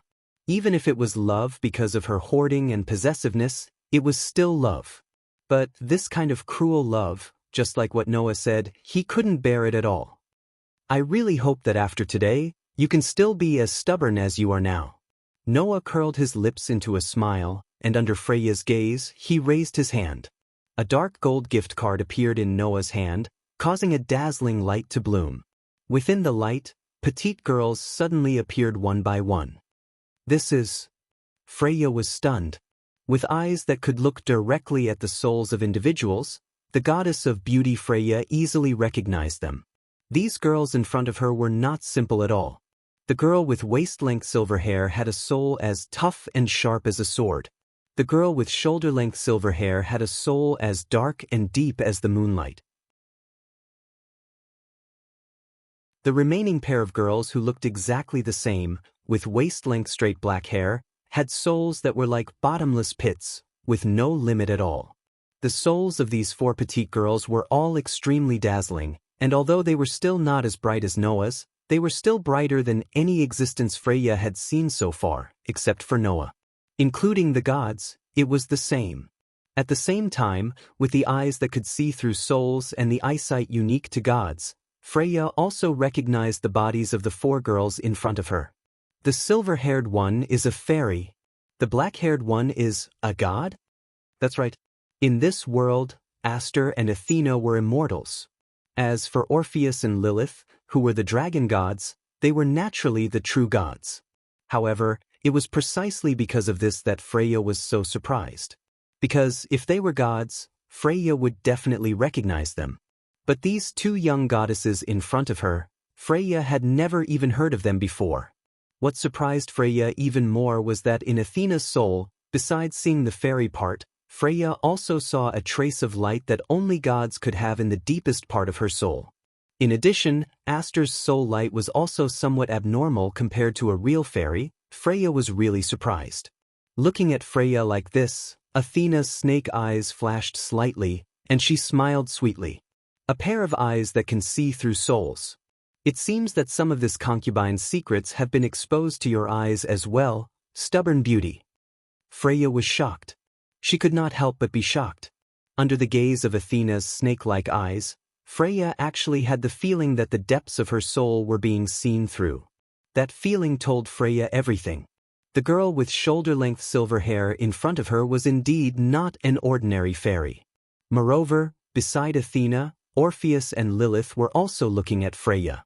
Although their faces were expressionless, Freya had the feeling that she was being stared at by an incredible existence, and she was completely frozen in place. Under such circumstances, Orpheus and Lilith finally spoke up.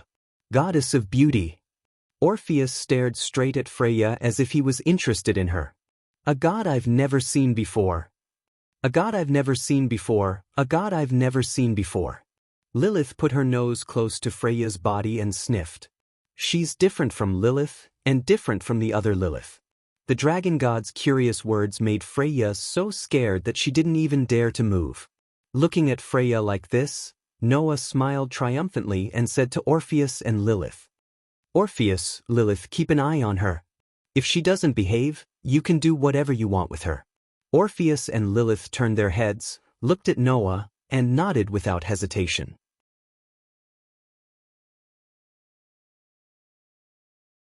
Chapter 2082. For Orpheus and Lilith, as long as it was Noah's order, the two girls would carry it out literally. This was because Orpheus and Lilith did not know much about the world at all. Their hearts were purer than a 10-year-old child's, so naturally, they would not beat around the bush. Therefore, after Noah told them to keep an eye on her, Orpheus and Lilith directly occupied Freya's left and right sides, staring straight at her without blinking. However, Orpheus and Lilith did not know that their behavior had brought unimaginable pressure to Freya. In the world of Demon High School, Orpheus and Lilith were absolutely at the top even among the gods. Even Shiva, who was known as the god of destruction, could only admit his inferiority when facing Orpheus and Lilith. With half of the power of the infinite dragon god at his peak, Orpheus and Lilith's power was between 3 and 4 digits, which was much, much stronger than the other gods. In this world, the gods had sealed their divine power, but their eyesight was still there. Therefore, Freya was very clear that the two seemingly innocent young girls in front of her were probably at a higher level than her in terms of the gods. Freya felt as if she was being stared at by something incredible. Her usual calmness and elegance vanished without a trace. With a strong sense of uneasiness, she froze in place under Orpheus and Lilith's overly direct gazes. In this regard, Noah kindly reminded her, "Don't even think about using your charm on Orpheus and Lilith. These two children are too pure and can't understand the feeling of being moved by beauty. So, even if you use your charm, it won't work on these two children." After saying this, Noah did not look at Freya's reaction and turned to Orpheus and Lilith. "Both of you also remember to restrain yourself and don't use your power casually, okay?" Both Orpheus and Lilith nodded, but their gazes did not leave Freya. They continued to follow Noah's instructions and watched Freya closely. This made Noah feel more at ease. After all, Orpheus and Lilith were gods. If they used their powers, it was unknown if they would be like the gods of this world, who would be thought to have used divine power and be sent to heaven. Therefore, Noah had never used his divine power in this world before, and had only transformed some divine power in his body. He also did not summon Orpheus and Lilith from the card of gifts to prevent this from happening. Of course, even if Orpheus and Lilith didn't use their powers as dragons, the physical abilities of the two girls were also quite astonishing. With her charm ineffective and her divine power sealed, it was almost impossible for Freya to escape from Orpheus and Lilith.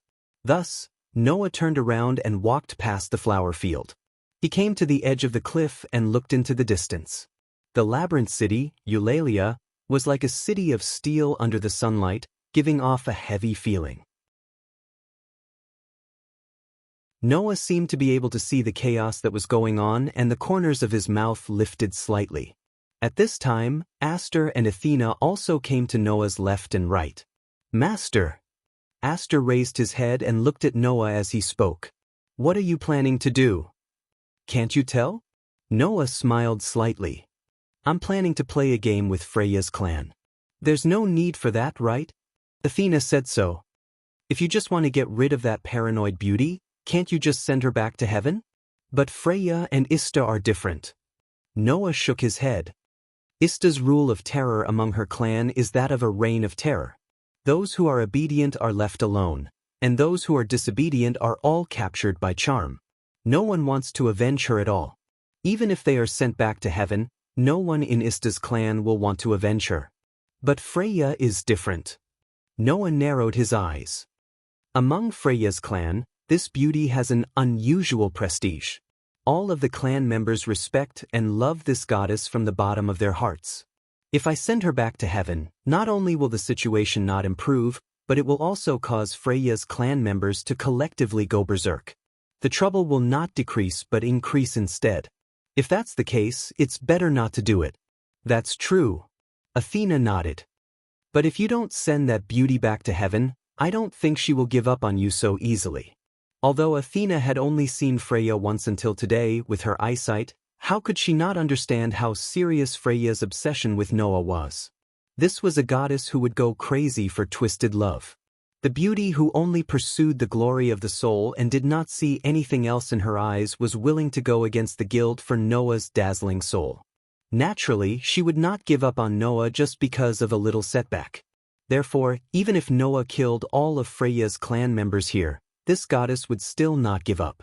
Of course, Freya would not pester Noah relentlessly. Pestering was a method that belonged to the lowest of the low.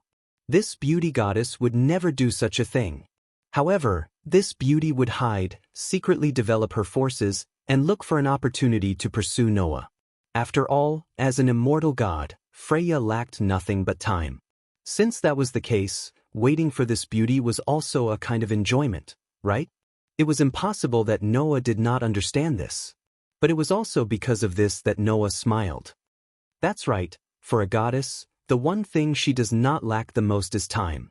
That love-struck fool did not make a move on me previously because she was not in a hurry. It was only when the distance between me and AIC became a little closer that she came to provoke me out of jealousy. I wanted to take advantage of this to set a trap. A trap? Athena was suddenly curious. What kind of traps?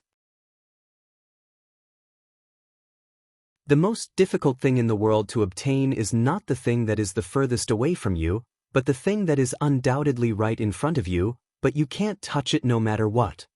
Noah suddenly smiled. Since that beauty wants me so much, I might as well give her a chance to have me, but she will never be able to realize it. A chance to have you, but she will never be able to realize it? Athena raised her eyebrows, as if she suddenly thought of something and laughed. So that's how it is. You're not targeting the beauty goddess Freya, but the beauty goddess Kin? That's it. Noah shrugged and patted Aster's head, who was quietly listening to him. In order to achieve my goal, I might have to be a little more serious today. When the time comes, I'll have to ask you to make an appearance, okay? Yes. Aster answered without hesitation. I am Master's sword, everything will be as Master wishes. Then let me enjoy a little. Athena, on the other hand, revealed a cheerful smile. It was a smile that only the goddess of war would have. After all, this is a rare opportunity. Noah smiled and nodded. He raised his eyes and continued to look in the direction of Eulalie. The preparations for a good show are ready, only the important actors are left. The curtain of night slowly began to descend. Tonight, there were no stars in the sky, only a crescent moon that sat in the center, emitting a gentle moonlight. Under the illumination of the moonlight, the magic stone lamps in the labyrinth city of Eulalie were like stars, embellishing the land of the city and brightening Eulalie. The lights from the city and the moonlight in the sky merged together, making this place not lack of light. And at the end of the moonlight and the lights, an army was marching towards the east of the city.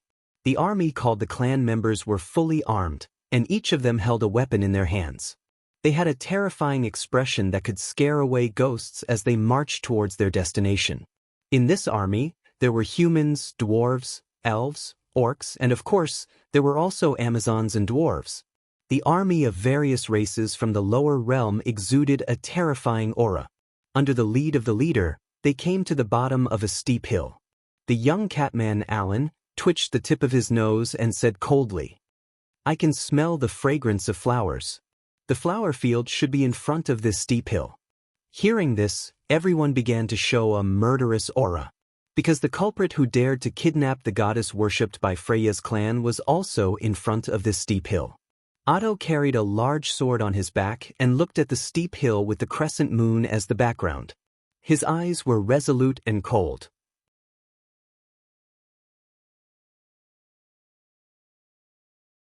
Chapter 2083. As the only LV7 adventurer in Eulalia, Otto was known as the ultimate weapon. To put it bluntly, Otto was considered to be invincible in everyone's eyes. Loki's clan expedition to the dungeon, reaching the unreached area, and breaking the floor record. Wasn't that impressive? However, the things that Otto had done in the past were far beyond that. Almost all of the adventurers in Eulalia knew that Otto had once ventured deep into the dungeons alone to improve himself, going on an expedition to an unexplored area. One person. Loki's clan needed to send out all their elites to reach the unreached area and break the floor record. Otto had once done it alone. And after that expedition, Otto had leveled up to LV7 after returning from the dungeon and became Eulalia's ultimate weapon.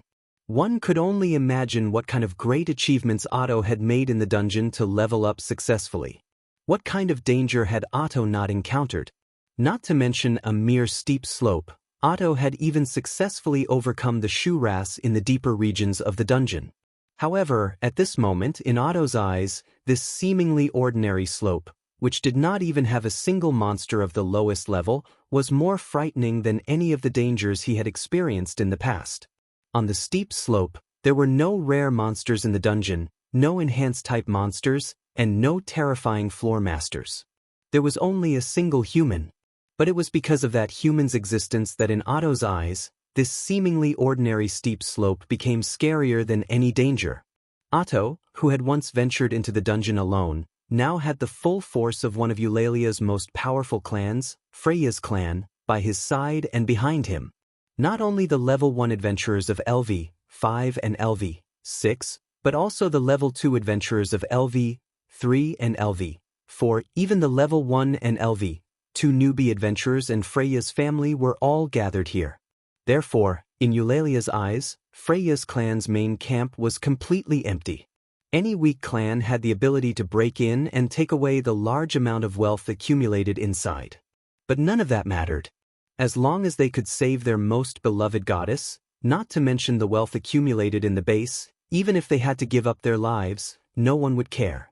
Of course, as long as we can save our noble goddess, even if it's our dignity and glory, we are willing to give it up. Otto's voice seemed to be able to shatter everyone's confusion as he ordered resolutely. So remember, our goal is to save Lady Freya, not to tangle with the tyrant. Once we meet the tyrant, no matter what, we have to keep him occupied. Then, a few of us will go and save Lady Freya. Hearing this, everyone nodded without any objection. Even Alan's eyes were filled with unhappiness, but he nodded. The young cathuman's pride was higher than anyone else here. Asking the young wercat to harass an opponent that he couldn't defeat was even worse than asking him to die. However, compared to these, Alan could not forgive himself for not being able to rescue his beloved goddess. Compared to the safety of his beloved Lady Freya, whether it was his pride or his own life, Alan could give it all up. But that did not mean that Alan was willing to admit that he was not as good as Noah. Let me make myself clear, Otto. Alan gripped the silver spear in his hand, his voice as cold as ice. If we meet the tyrant, no matter what, I will go. Leave the mission of saving the goddess to the others. Alan, who prided himself on his amazing speed, was undoubtedly the best candidate to save Freya. Ren must have thought that if Otto wanted to pick a team to rescue Freya, Otto would definitely include him in the team. Unfortunately, this time, Alan guessed wrong. I will leave the mission of saving Lady Freya to a 3-man team of LV-1, Otto said. The rest of our forces must be invested in the battle against Noah Dole, or else we have no chance of winning. In other words, if Alan, who was LV-6, was included in the rescue team, it would lower their chances of winning even more. They had to put in the strongest combat power. Otherwise, they would not be able to achieve their goal. This was what Otto wanted to say. Higuni and Haichin could not help but speak up. Otto, aren't you thinking too highly of the tyrant? Higuni said flatly. I admit that the man is very strong, but he is only one person, right?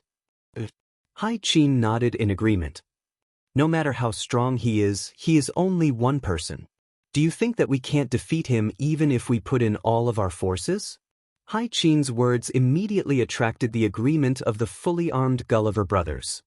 That man defeated the 4 of us easily. Even Alan lost to him when he was with us. But this time, all of Freya's forces are here, we can't lose to one person. Besides, Otto, don't we still have you? The 4 humanoid warriors all expressed their thoughts, which immediately attracted everyone's approval. 1 LV, 7. 3 LV, 6. 4 LV, 5. With a large number of LV, 1 to LV, for adventurers, this level of force was more than enough to conquer a kingdom. Even if they were to conquer the entire continent, they would be invincible. If that was the case, who would believe that a mere human would be able to contend against such a force? That's just a person after all, not an omnipotent god. Alan concluded with such a disdainful remark. Are you scared out of your wits, Otto? Alan's disdainful words were met with Otto's silence. At this time, Otto's mind was filled with the terrifying magic that Noah used to destroy an entire city during the war game. Otto only had one thought. Would Freya's family be able to block that spell? If he couldn't, then how could he win? Of course, Otto did not say this out loud. Even though he considered himself as a warrior, Otto was still the leader of a clan. How could he do something that would boost the morale of others and diminish his own? It would definitely affect morale. That was why Otto did not say anything and directly gave the order. The 3 people I named, sneak up from the other side of the steep slope and find a chance to save Lady Freya. Hearing Otto's order, the crowd was slightly dissatisfied, but they did not say anything else. Unfortunately, it was a little too late to sneak in from the back. There's no need to go through so much trouble. When such a voice reverberated through the world like a sound wave, the atmosphere in the entire space instantly froze. With Otto as the leader, all the adventurers of Freya's clan were shocked. They raised their heads and looked up the steep slope. In the next second, everyone saw it. A figure, with his back to the crescent moon in the sky, walked down the steep slope step by step. The youth appeared like he was riding on the moonlight, and suddenly smiled at Freya's clan members. I've been waiting for you for a long time. Looking at the youth standing on the steep slope with his back to the crescent moon, every Freya's clan member's expression changed. Even Otto stared closely at Noah, and as if squeezing out a voice from his throat, he called out the newcomer's name word by word. Noah Doria. The voice dissipated in the wind after a while. However, the atmosphere was as cold as ice, and everyone gripped their weapons tightly, pointing them at Noah in unison. Looking at this scene, Noah did not seem to care at all. His gaze swept across every member of Freya's clan. Is this the full strength of Freya's clan, one of Eulalia's strongest clans? Noah's gaze swept across everyone, and finally stopped on Otto and smiled. Looks like we're going to have fun today. This one sentence stunned all the members of Freya's clan who were intimidated by Noah's sudden appearance, and then they all became angry. Fun? In other words, the full strength of Freya's clan members was just a game to Noah? Unforgivable.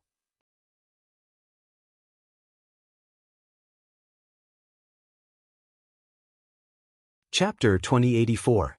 As if they had been provoked, Freya's clan members were all enraged at this moment. Noah Dole. Alan raised the silver spear in his hand and pointed it at Noah, who was standing on top of the slope, as he questioned loudly. Where did you take Lady Freya? I didn't take her anywhere. It's at the end of this steep slope. There's a field full of sunflowers. The environment is not bad. Yesterday, I had an appointment with a little princess there.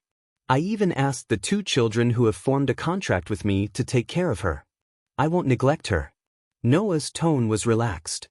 All you have to do is follow this path and you'll see your beloved goddess. What do you think? Simple, isn't it? Yes, it is. Higuni laughed coldly. But will you obediently make way for us?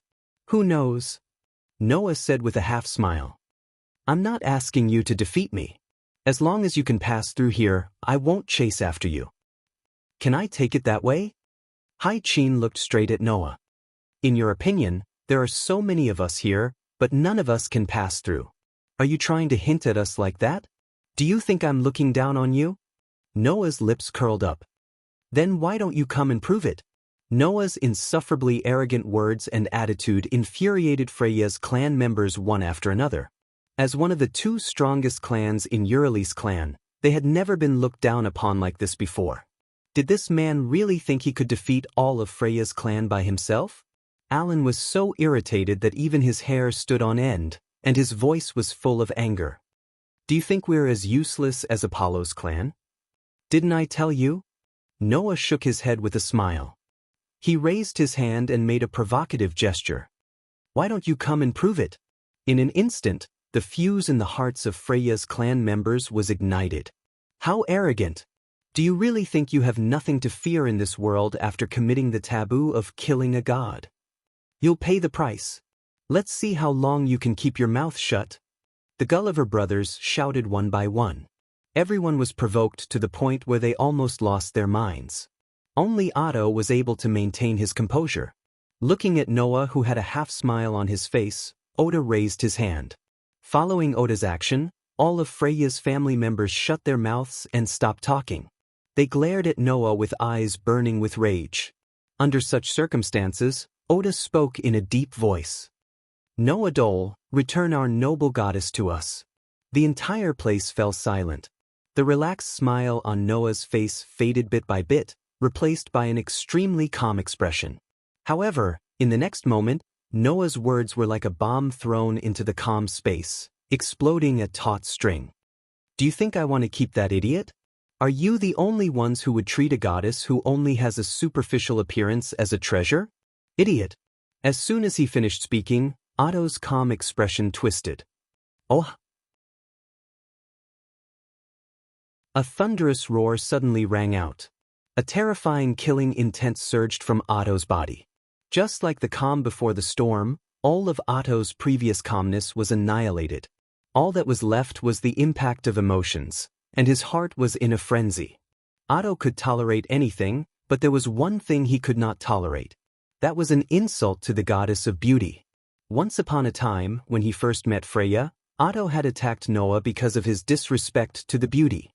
Now, Otto had once again abandoned his rationality. Bang!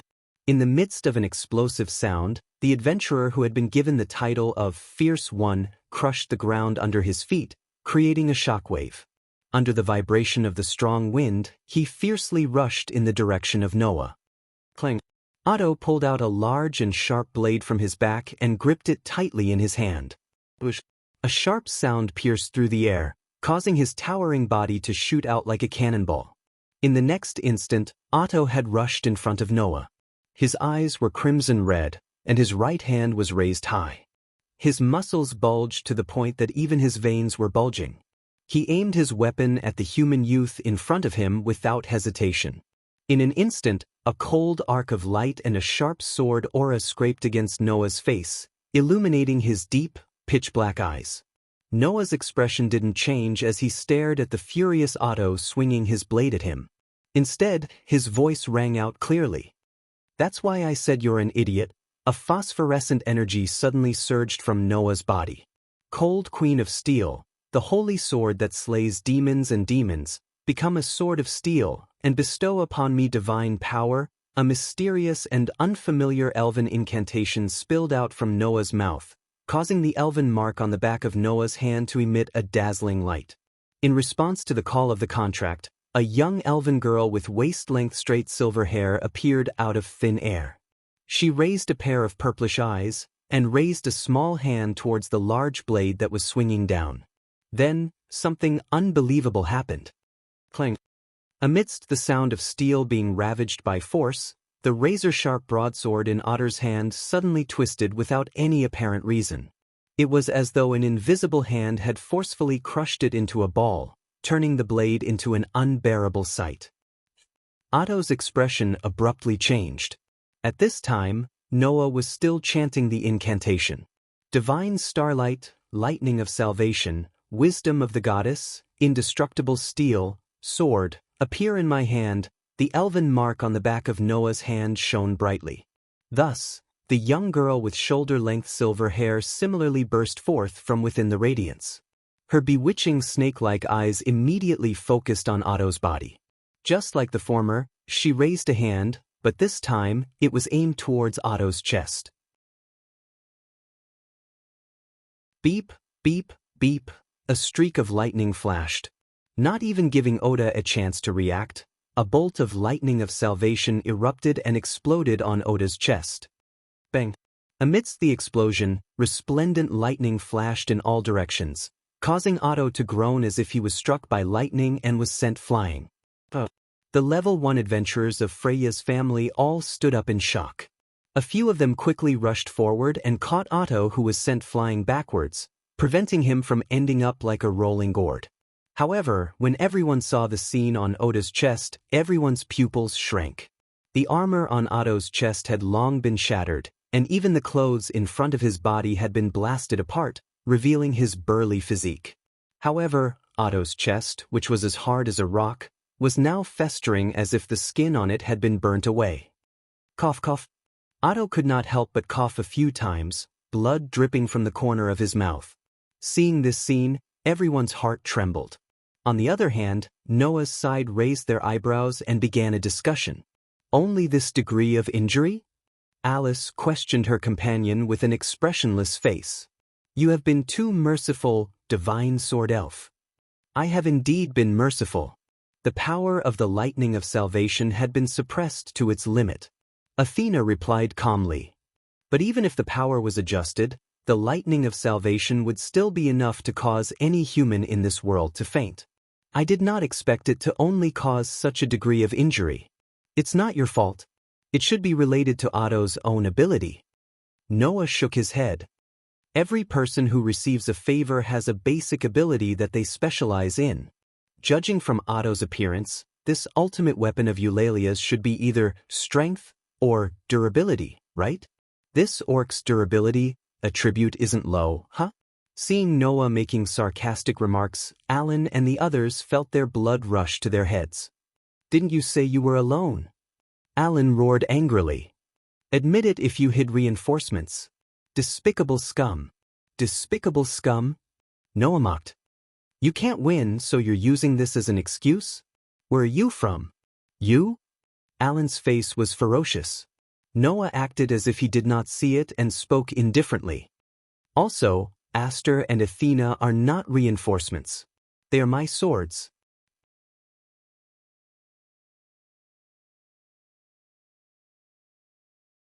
Chapter 2085.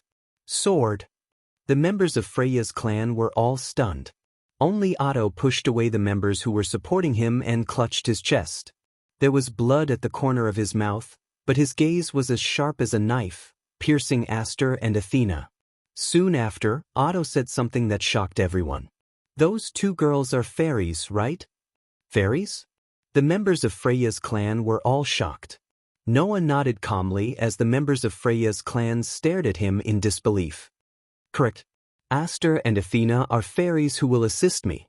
Noah extended his hand to Aster and Athena. Aster and Athena naturally extended their hands and shook Noah's hand. Divine power surged from the three of them at the same time. Asterisk clang. Asterisk dazzling light bloomed from Aster and Athena's body at the same time. In the light, the two elven girls' bodies gradually disintegrated into light particles and gathered in Noah's hand. In the next moment, a shining silver steel sword and a white divine sword appeared in Noah's hands at the same time. Demon Slayer. Heavenly Sword of Salvation. The elven device, which was the highest level even in the world of the elemental elves and was not below the gods or the elven king, appeared in Noah's hand. Dazzling silver light flashed on the sword that killed the demon king. Dazzling light burst out from the divine sword that cut through the stars. The silver light and platinum light turned into the two most dazzling colors in the world, dispelling the surrounding darkness and illuminating the entire world. The members of Freya's clan were all stunned. Higuni and Haichin's faces were stiff. The Gulliver brothers' eyes were filled with shock. Alan's grip on his weapon tightened bit by bit. Otto stared at the sword and divine sword in Noah's hands, as if he was paying respect to the pair of swords, and spoke with a trembling voice. "I see. Are you the hero of this era?" Fairy spirits were synonymous with miracles. Everyone knew that fairy spirits were existences that assisted the heroes, and they were favored by the gods. Only the heroes and the brave could receive the help of the immortal spirits and obtain the power of miracles. And Noah had two such miraculous agents by his side. Two immortal spirits had become existences to assist Noah, and had even transformed into Noah's weapons. What did that prove? It proved that Noah was a hero that even the immortals had to acknowledge. A strength that doesn't match your level. Is it because you obtained the recognition of two immortal fairies? Otto ignored his own injuries and stepped forward.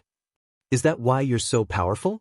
Since ancient times, heroes and warriors who could gain the favor of two immortal spirits were as rare as phoenix feathers and unicorn horns, let alone someone who could gain the recognition of two immortal spirits at the same time. A hero who could gain the recognition of two immortal spirits at the same time had yet to appear. However, Noah did it. In this era where the gods had descended and the heroes had all passed away, Noah had achieved a feat that no one had ever done before. If this was the reason why Noah was so powerful, then everything could be explained. In ancient times, with the help of a fairy, the people of the lower realm could obtain great power and become heroes. Now that Noah had the support of two immortal spirits, he was naturally stronger than the heroes of the past. Under such circumstances, if he were to add on the grace bestowed by the gods, how powerful would he become? Freya's family members shuddered at the thought of it. Noah couldn't be bothered to explain further. He smirked as he sensed the divine might coming from the silver holy sword and platinum divine saber. All right, stop wasting time. Hurry up and attack. Your noble goddess is waiting for you to save her. It was the same casual and arrogant speech as before, but it made Freya's family members unable to be angry.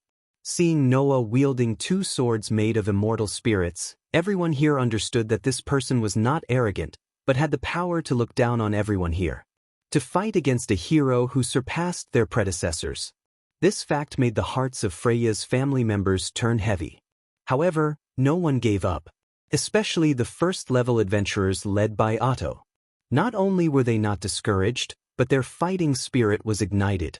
Otto quietly took out a bottle of elixir from his leg pouch, opened the cork, and poured it down his throat.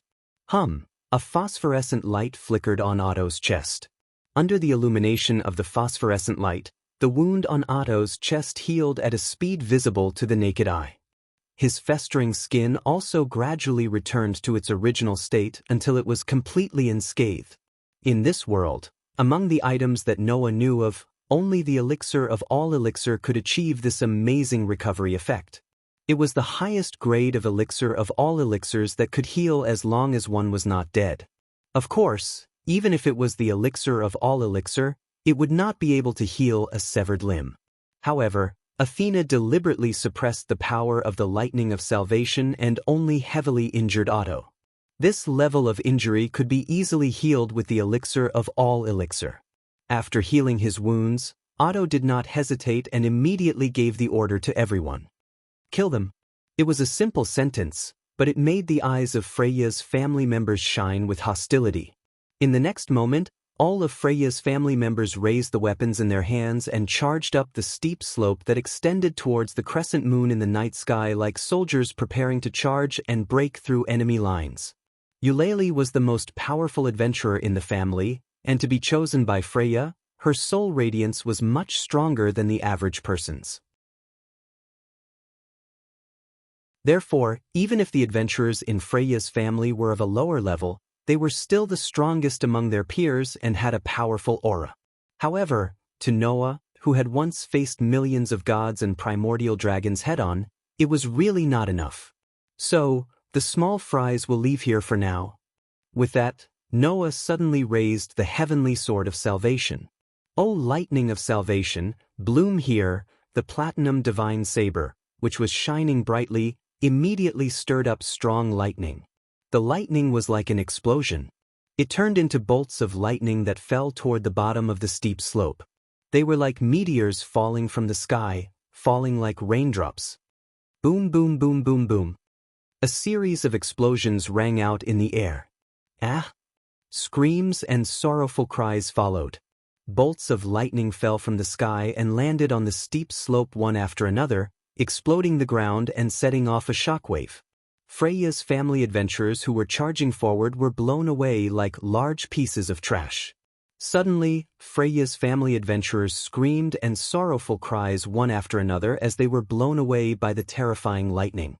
The scene was like an army that had stepped on a landmine, and it became chaotic all of a sudden.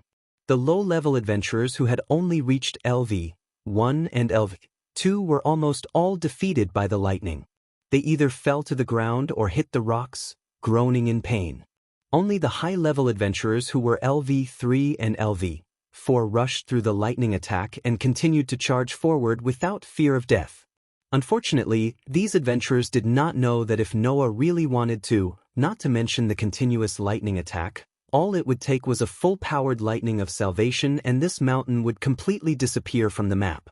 What was even more unfortunate was that these adventurers did not know that even if they survived the lightning, what awaited them was only an even more terrifying attack. O light of salvation, shine here. After a very short chant, the heavenly sword that was raised high by Noah no longer released lightning. Instead, it suddenly lit up. Immediately, a flash of light appeared from the platinum heavenly sword and turned into a beam of light that suddenly shot out. The beam of light seemed to intend to raise the slope to the ground. It rubbed against the ground, kept level with the slope, and swept down as far as it could. Seeing this scene, Freya's family members' faces changed drastically.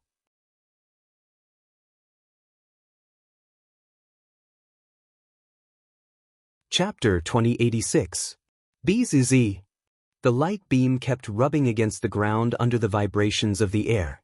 It tore through the soil, separated the atmosphere, and swept across space, leaving a huge gully on the steep slope. At the same time, it also shot toward Freya's family members who were charging at the front lines. The light it emitted not only illuminated the space, but also the faces of Freya's family members. Everyone's frightened expression was clearly illuminated. At this moment, every member of Freya's family felt a sharp sense of crisis in their hearts. That sense of crisis, as if they had encountered death, clearly told every member of Freya's family how terrifying this light beam that was shooting at them at an astonishing speed was. Under such circumstances, the group of Freya's family members could not even move a muscle. All of them were frozen in place. Just like that, the fatal danger approached Freya's family members step by step. At this critical moment, four short figures darted over Freya's family members and landed heavily in front of everyone like boulders. They were the Gulliver brothers. The 4 level 1 adventurers of the dwarfs stood at the forefront of Freya's family members with an unstoppable momentum. They faced the terrifying light beam with a thick tower shield in their hands. Bam! The 4 thick tower shields were heavily smashed to the ground by the 4 level 1 adventurers. They were tightly pressed together to form a shield wall, protecting all of Freya's family members within. The light beam, like a comet falling from the sky, instantly landed on the shield wall. Bam! A thunderous roar rang out. The light beam, carrying a terrifying force, viciously struck the thick shield wall. In an instant, the force turned into a strong platinum light that burned everyone's eyes. Ugh!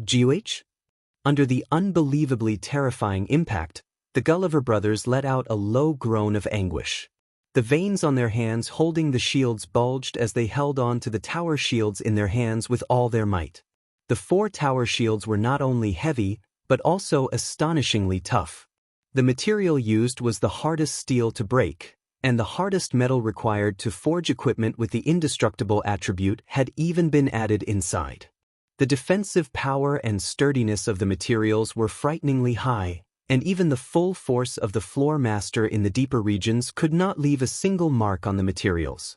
Based on their level, the 4 tower shields were all level 1 weapons, and each tower shield was worth more than 100 million Varus. With this kind of tower shield, coupled with the buff from the 4 golden flame warriors, that could even surpass LV6, there had never been an existence that could break through this defense. Today, such an existence had finally appeared. Although Noah had reduced the power of the divine sword to avoid flattening the entire mountain and causing Freya, Orpheus, and Lilith who were in the flower field on the mountain to be caught in it, it was still a strike from the divine sword. The light of salvation could even sever a star. Even if most of its power was suppressed, the amount of divine power provided by Noah was not much. But how could a few shields defend against it? Thus, in the next second, a strange sound clearly sounded from the surface of the 4 tower shields. Pa-gee! The clear cracking sound made the 4 Gulliver brothers widen their eyes. Piak, piak, piak, piak. Following that, cracks began to appear on the surface of the 4 tower shields along with cracking sounds. In the blink of an eye, the cracks began to spread. The faces of the 4 Gulliver brothers were flushed red from exerting too much strength. Ignoring the tower shield that was gradually cracking under the impact of the platinum flashes, they roared in unison. Relying on their intimidating aura, the warriors of the hominid clan did not retreat. Instead, they charged forward with their tower shields. Boom! The light of salvation immediately seemed to have been detonated. It completely exploded, stirring up shocking flames and shockwaves. In the flames, the Gulliver brothers, who were holding the broken tower shields, rushed out together. As they roared, they set up different weapons. Sword, hammer, spear, and axe, for different weapons suddenly appeared in the hands of the 4 Gulliver brothers. The 4 hominid warriors swung the weapons like 4 meat grinders and rushed toward Noah. "You have some ability," Noah said with surprise and admiration. He slightly raised the holy sword and divine saber in his hands. However, just as Noah was about to attack the Gulliver brothers, 2 figures suddenly appeared behind the broken tower shield that the Gulliver brothers had set up. They were like 2 afterimages as they rushed towards Noah from the left and right of the Gulliver brothers. The young catman Alan was proud of his swift legs. His figure almost turned into a phantom. In the blink of an eye, he rushed to the left side of Noah. The silver spear in his hand was like a viper, suddenly stabbing out violently. The dark elf, Higu, dashed to Noah's right side with a speed that was only slightly slower than Alan's. At some point in time, he was holding a pitch-black sword in his hand. He turned into a streak of black light and stabbed at Noah's throat. The LV6 champion that Freya's family was proud of had finally made his move. Moreover, his first move was a swift and fierce killing move, showing no mercy at all. At the same time, the 4 Gulliver brothers rushed to the front of Noah. Their figures appeared behind the broken tower shields. The sword, hammer, spear, and axe in their hands were swinging violently. With a whistling wind, they violently attacked Noah in front of them. In an instant, except for the top and the back, several fatal attacks came from all directions and surrounded Noah tightly. "Unfortunately, you can't find any advantage in a group battle against me." As soon as he finished speaking, the holy sword and divine saber in Noah's hands shone brightly. Ultimate sword technique. Form 3 Dance of the Moon. A slash that looked like moonlight was released. The highest grade elven device named Demon Slayer instantly turned into a cold sword light. Accompanied by Noah's spinning movements, it slashed towards the surroundings in a circular shape. Clang, clang, clang, clang, clang. In a series of crisp clanging sounds, the weapons that formed half of the encirclement were easily deflected by the moonlight slash, causing bright sparks to fly. What? Alan, Higuni, and the Gulliver brothers were all shocked. In the end, they were met with a sneer. Is this the time to be surprised? After all, Noah's elven device wasn't just a demon slayer. While Alan, Higuni, and the Gulliver brothers were still in shock, the elven device called the Heavenly Sword of Salvation had also turned into a ray of moonlight. It was like a shockwave that suddenly spread out. The slash caused the pores on Alan, Higuni, and the Gulliver brothers to expand to their limits. Until Freya's family's trump card made its move. Whoosh! The strong man leaped high into the air like an iron tower. Holding the spare broadsword in his hand, he fell in Noah's direction like a meteorite, and at the same time, he released a huge chop from the top to the bottom. Clang! The great chopping strike, which was strengthened by the high-speed descent, accurately hit the white-gold divine saber that had transformed into a round of moonlight. Amidst the bell-like clashing sound and the splashing sparks, it successfully blocked the fatal strike that was aimed at Alan and the others. The LV-7 warrior otter entered the fray and landed in the middle of Alan, Higuni, and the Gulliver brothers who were deflected. He faced Noah directly. However, at the same time that Oda blocked Noah's attack, a shout suddenly rang out from behind. "Get out of the way!" Hearing this, Otter, Alan, Higuni, and the Gulliver brothers all retreated and instantly dispersed the encirclement, exposing Noah's figure once again. Whoosh whoosh whoosh whoosh whoosh. Almost at the same time, a series of lightning bolts suddenly flashed, piercing through the air and landed on Noah's position. Bang bang bang bang bang. The sound of an explosion rang out once again.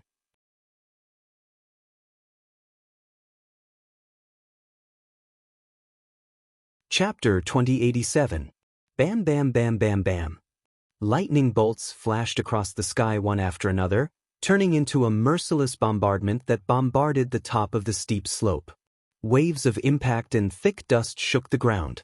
Under the merciless bombardment, the ground above the steep slope was smashed into smithereens. Debris flew in all directions, causing the surrounding atmosphere to become chaotic. This scene was almost identical to the one when Noah used the lightning of salvation to bombard the bottom of the steep slope. But this time, it was not Noah who released the lightning, but Hai-Chin, Freya's first-level adventurer, a LV-6 white elf, Hai-Chin. Unlike Higuni, who charged forward with his black blade, the white elf Hai-Chin seemed to be more suited to the role of a rearguard.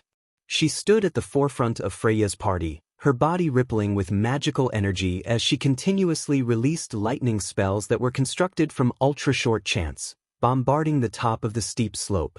Seeing that Noah's figure was enveloped by Hai-Chin's magic, Otto growled without hesitation.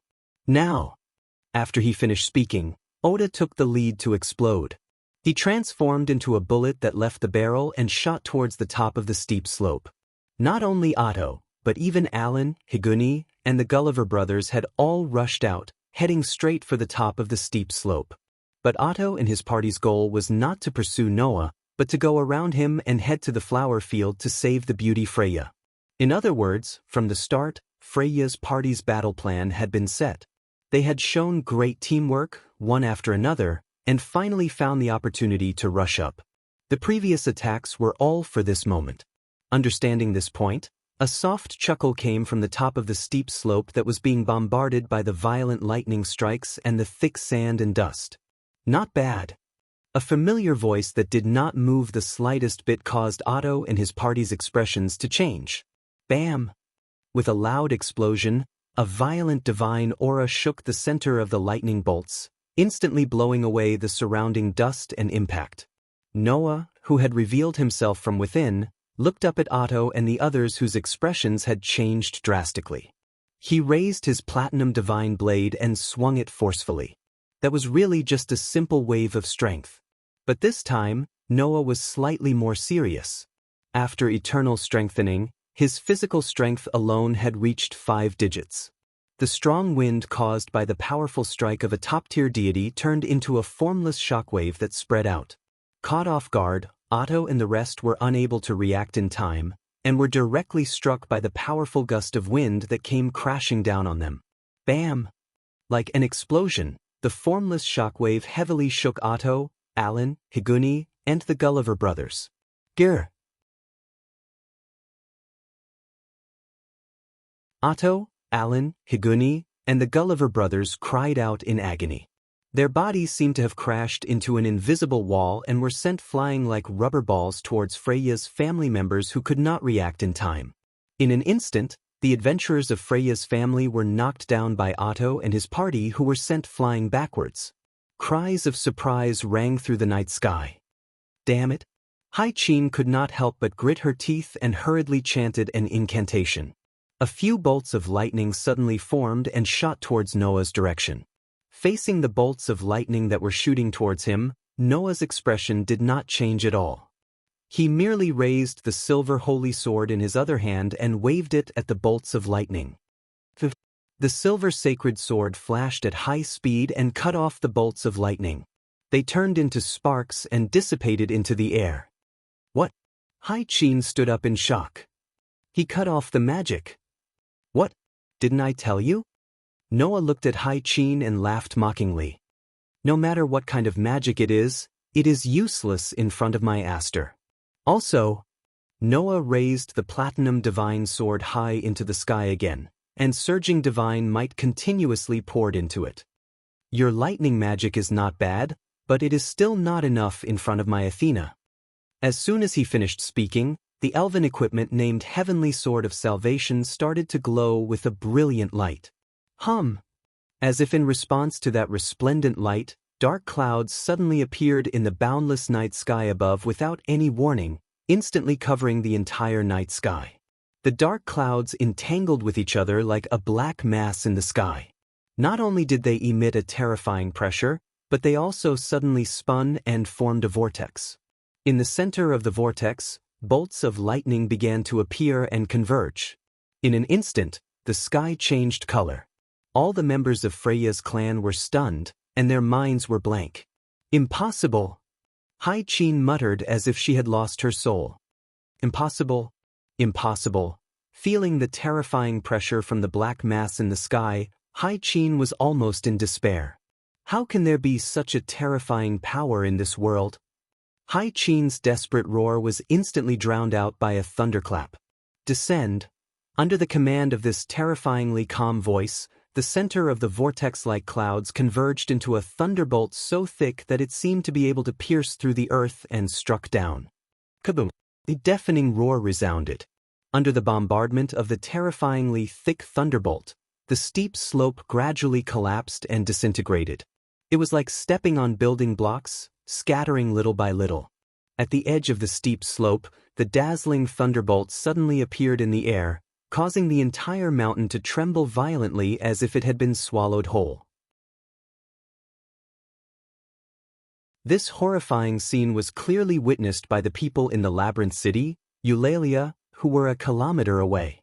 Of course, in the flower field at the top of the mountain, Freya, who was being guarded by Orpheus and Lilith, witnessed this scene from a close distance. Her breathtakingly beautiful face was illuminated by the dazzling light of the thunderbolt that fell from the sky. Witnessing it at such a close distance, just the deafening thunderclap and earth-shattering roar alone were enough to frighten many people. However, Beauty looked at this scene in silence, listening to the terrifying sound for a long time before she quietly closed her eyes. Just now, in Beauty's eyes, the radiance of the souls of all Freya's clan members had dimmed, becoming as fragile as a flame that was about to be extinguished. That was why Freya knew. Her children had all fallen. In other words, this rescue operation had completely ended in failure. Moreover, Freya's clan might even suffer an unimaginable blow, completely declining, and step down from their position as the most powerful clan in Eulalia. Originally, I just wanted to give Loki a little warning and at the same time warn the swordswoman, but I didn't expect things to turn out like this. Freya did not know whether it was a self-deprecating laugh or a joyful one. That child is indeed different from the others so far. But then again, if he could act according to my wishes, he wouldn't have that kind of radiance that drives me, God, crazy. While Freya was lamenting, Orpheus and Lilith's hearts skipped a beat, as if they had received some kind of message, and looked at Freya. What's wrong? Freya smiled sweetly. Is there anything you need? Strangers of the same clan? Just now, Noah gave us an order through the contract. Orpheus looked straight at Freya. You can go now. I can go now. Freya raised an eyebrow and said slowly, Is this okay? That's what Noah said. Lilith tilted her head, expressionless but with a hint of joy. That's what he said, that's what he said. All right then. Freya shrugged her slender shoulders. I'll go take a look at my poor children. With that, Freya walked towards the place where the lightning flashed and thunder rumbled, only leaving behind a sentence before disappearing into the air.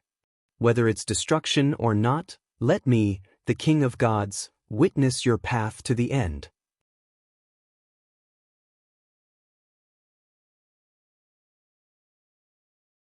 Chapter 2088. Rumble. In the aftermath of the thunder, the dark clouds that covered the entire sky finally began to dissipate, and the originally clear night sky was once again exposed to the moonlight. The lightning that flashed on the side of the mountain also dimmed after an unknown amount of time. The platinum divine blade that was raised high up in the air retracted its radiance and was slowly lowered by its owner. In one hand he held the demon slayer. In the other hand he held the heavenly sword of salvation. The divine power on Noah's body gradually subsided, and he looked forward. Ugh! A painful groan sounded in front of Noah. At this moment, the scene that appeared in front of Noah could only be described as miserable. A layer of the originally steep slope was severely shaved off. The ground was scorched black and there was steam-like smoke everywhere. Gravel and rubble covered every corner. Wails and groans resounded in every part of the air. Humans, dwarves, elves, orcs, Amazons, dwarves, elves, orcs, Amazons, and other races were all lying on the ground. From time to time, 1 or 2 electric currents would run through their bodies, causing them to twitch.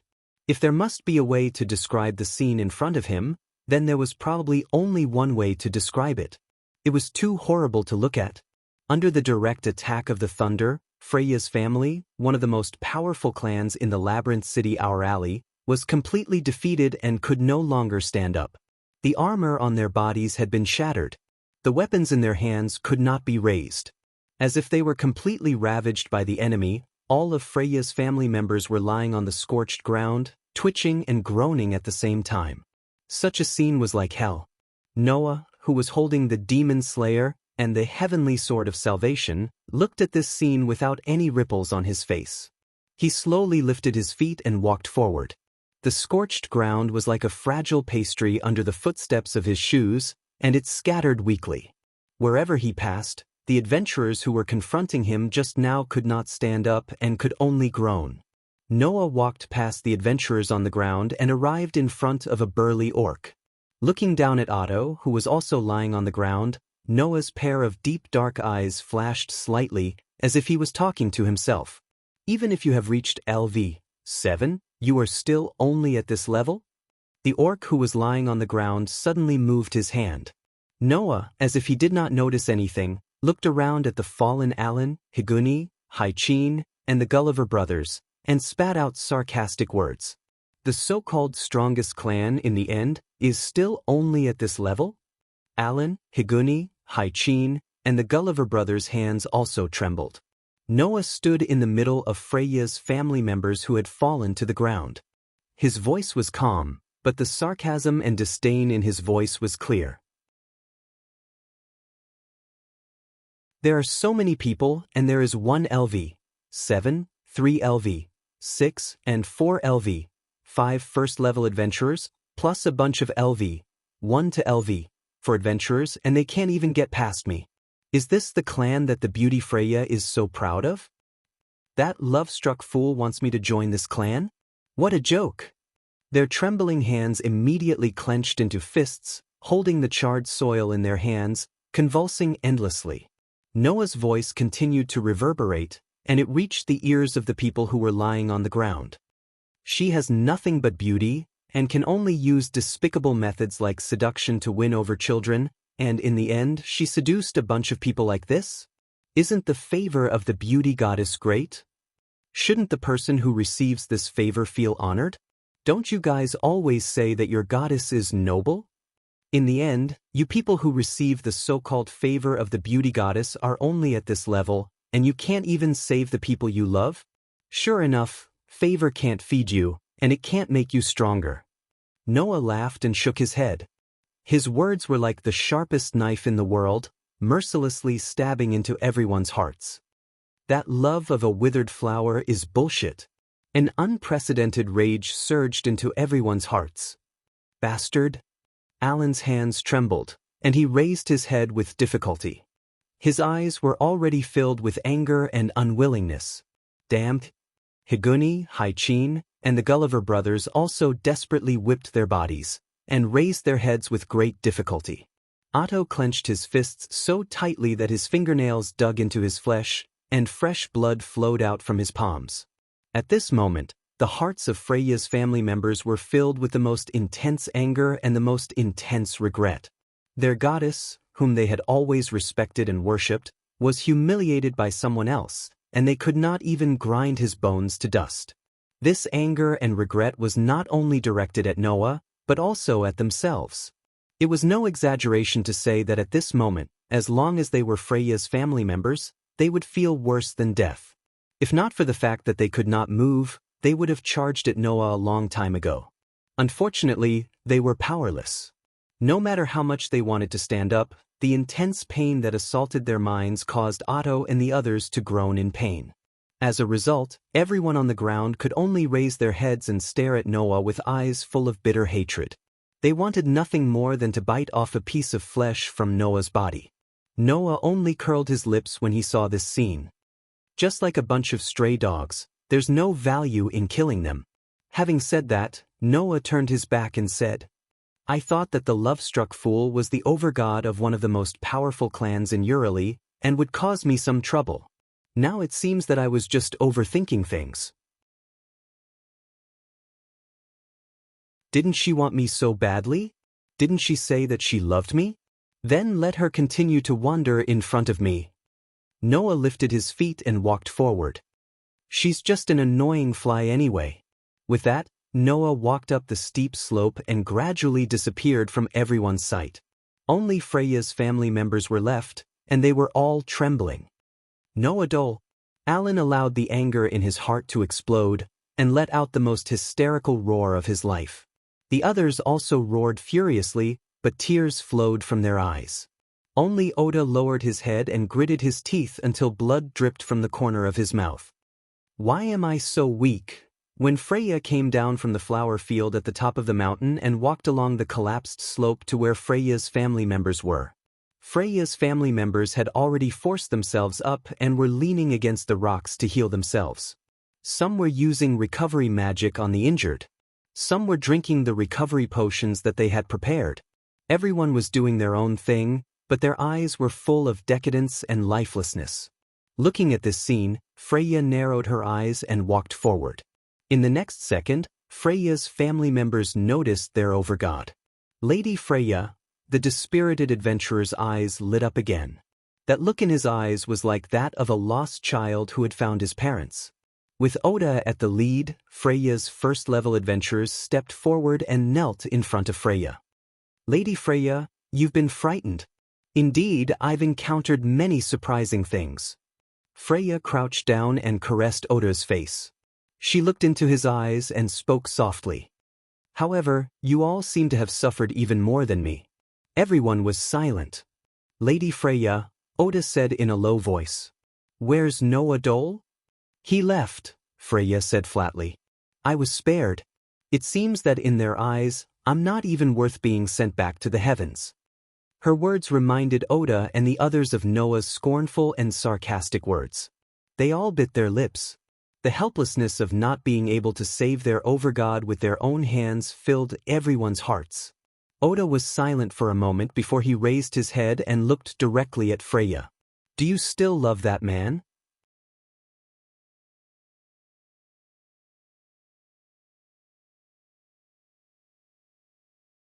Chapter 2089.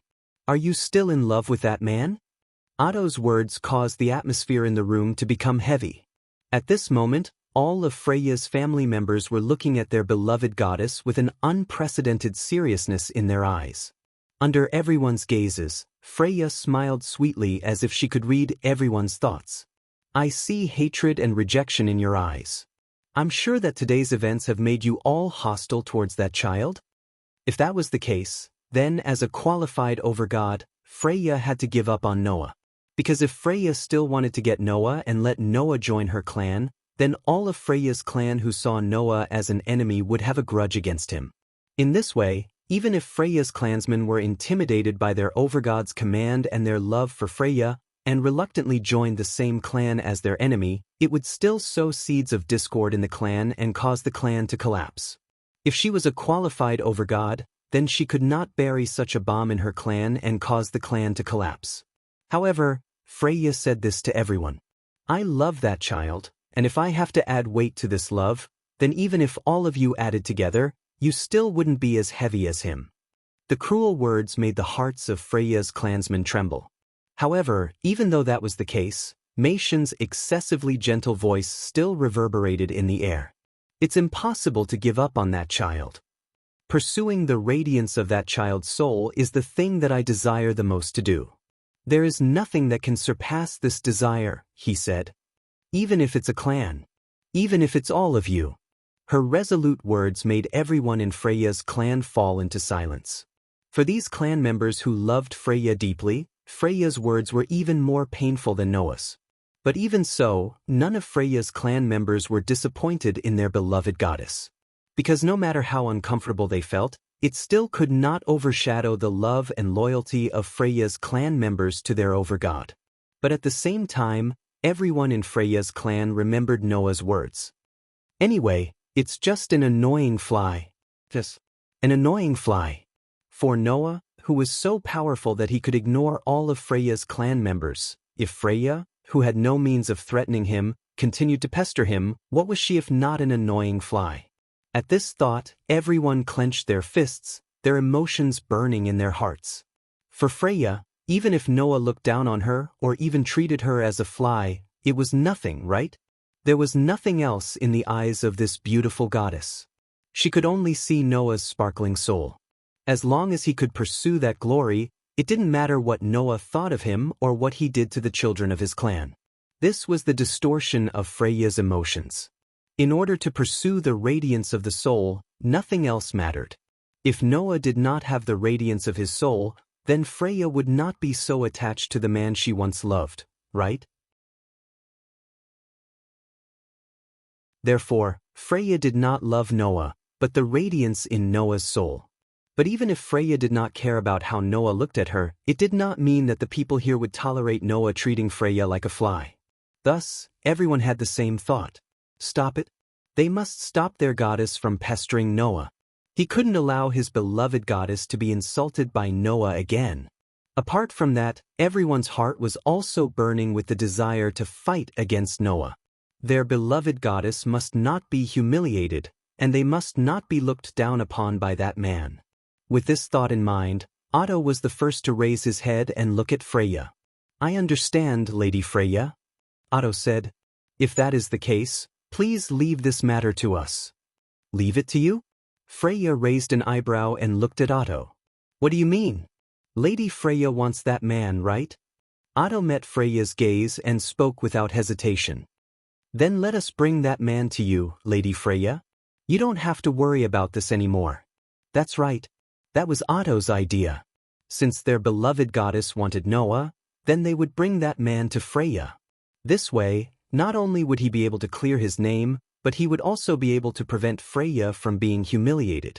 If he succeeded, he would be able to vent his anger, and when Noah joined Freya's clan tribe, the hostility towards him would not be so serious, which would eventually lead to an explosive factor being buried in the clan tribe.